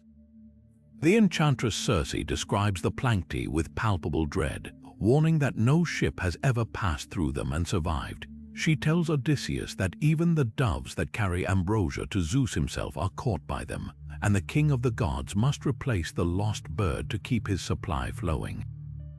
This small, almost whimsical detail underscores the absolute lethality of the place. If something as small and swift as a dove couldn't navigate it, what hope did a heavy wooden ship have? It's a testament to Odysseus's prudence that he heeds her warning and chooses the known horror of losing 6 men to Scylla over the complete unknown of the rocks. But the most famous vessel to ever face this challenge was the Argo, the ship of Jason and his legendary crew. Their success is what made their voyage so legendary. As they sailed toward Colchis, the prophet Phineus advised them that attempting to sail through the clashing rocks, or Symplegades, which guarded the entrance to the Black Sea, was certain doom. His strategy was one of brilliant sacrifice and perfect timing. The Argonauts released a dove to fly ahead of the ship. As predicted, the colossal cliffs slammed together with thunderous force as the bird passed through, but it was just fast enough, only losing its tail feathers. The moment the rocks began to groan and rebound, the crew, rowing with every ounce of their strength, shot the Argo through the narrow gap. The rocks clipped the stern ornament, a decorative curl on the ship's rear, and then miraculously became permanently locked in place, never to move again. This was a pivotal moment in the mythological timeline. The Argonauts didn't just survive a trial, they literally broke it, making the world a little safer for all future sailors.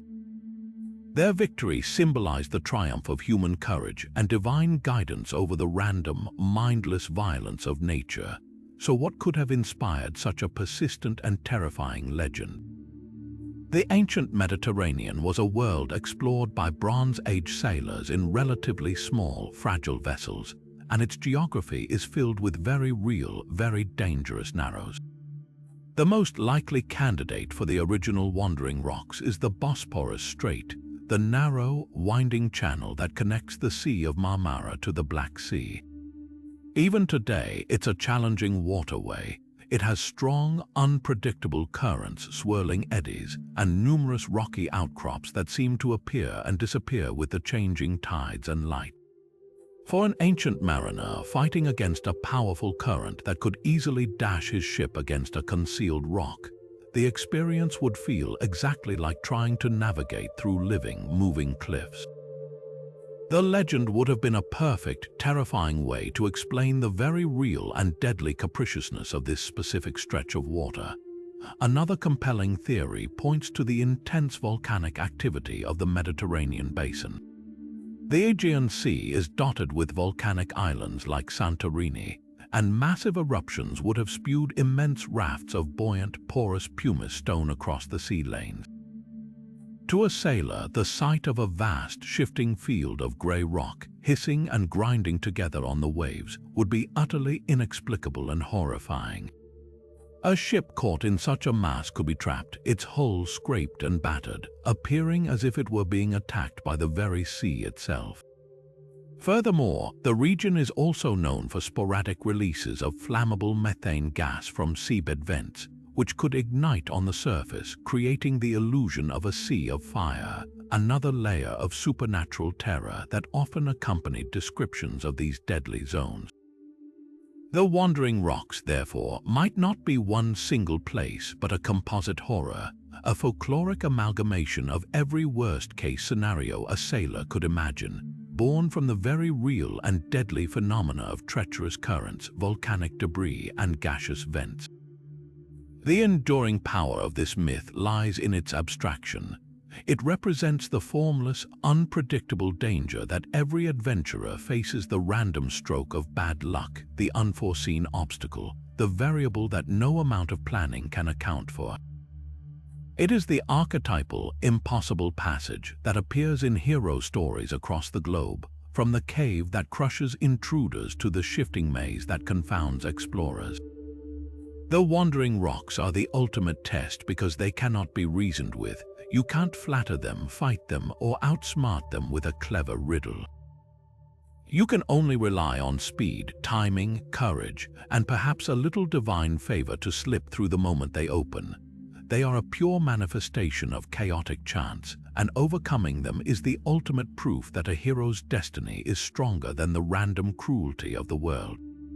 What a journey it has been, from the monstrous birth of the Minotaur to the divine intoxication of the Delphic oracle, from the tragic vanity of Arachne to the eternal craving of Tantalus. These 30 stories are far more than just entertainment. They are a profound and unsettling window into the soul of the ancient Mediterranean world. They represent human imagination operating at its most raw, creative, and disturbingly brilliant, a testament to a time when the line between the natural and the supernatural was blurred, and every lightning bolt, every sudden storm, and every inexplicable tragedy demanded a story. These myths were the ancient answer to the chaos of existence, a way to personify the unknowable forces of nature, psychology, and fate into narratives that could be understood, feared, and even, on occasion, overcome. At their core, these bizarre tales are a grand, sprawling conversation about the things that have always terrified and fascinated us. The Minotaur and the Labyrinth speak to our deepest fear of being trapped, both physically and within the complex mazes of our own minds or societies. The story of Medusa is a heartbreaking exploration of victim blaming and the terrifying power of sight, of being seen and being turned to stone by another's judgment. The relentless punishment of Sisyphus and Tantalus mirror our own dread of meaningless, repetitive toil and the agony of seeing our desires perpetually out of reach. These aren't just stories about gods and monsters. They are stories about us, about our anxiety in the face of a vast and indifferent universe and our struggle to find meaning within it. Yet, for all their darkness, these myths are also bursting with an audacious, resilient spirit. They showcase a relentless drive to explain the world, to find patterns in the chaos. The tale of Persephone isn't just an abduction story. It's a breathtakingly beautiful explanation for the turning of the seasons, a way to make the death of winter and the rebirth of spring part of a divine, emotional drama. The labors of Heracles are a catalogue of human ingenuity and endurance, a map of how to confront overwhelming obstacles through a combination of brute strength, clever strategy, and sheer, dogged persistence. Even the bizarre metamorphoses, women transforming into trees, spiders, or echoes, are attempts to eternalize a moment of intense emotion, to literally embed human experience into the very landscape. The world for the ancients was alive with stories, and every flower, every spiderweb, every echoing canyon was a monument to a moment of passion, grief, or pride. This incredible body of mythology is the bedrock of Western storytelling.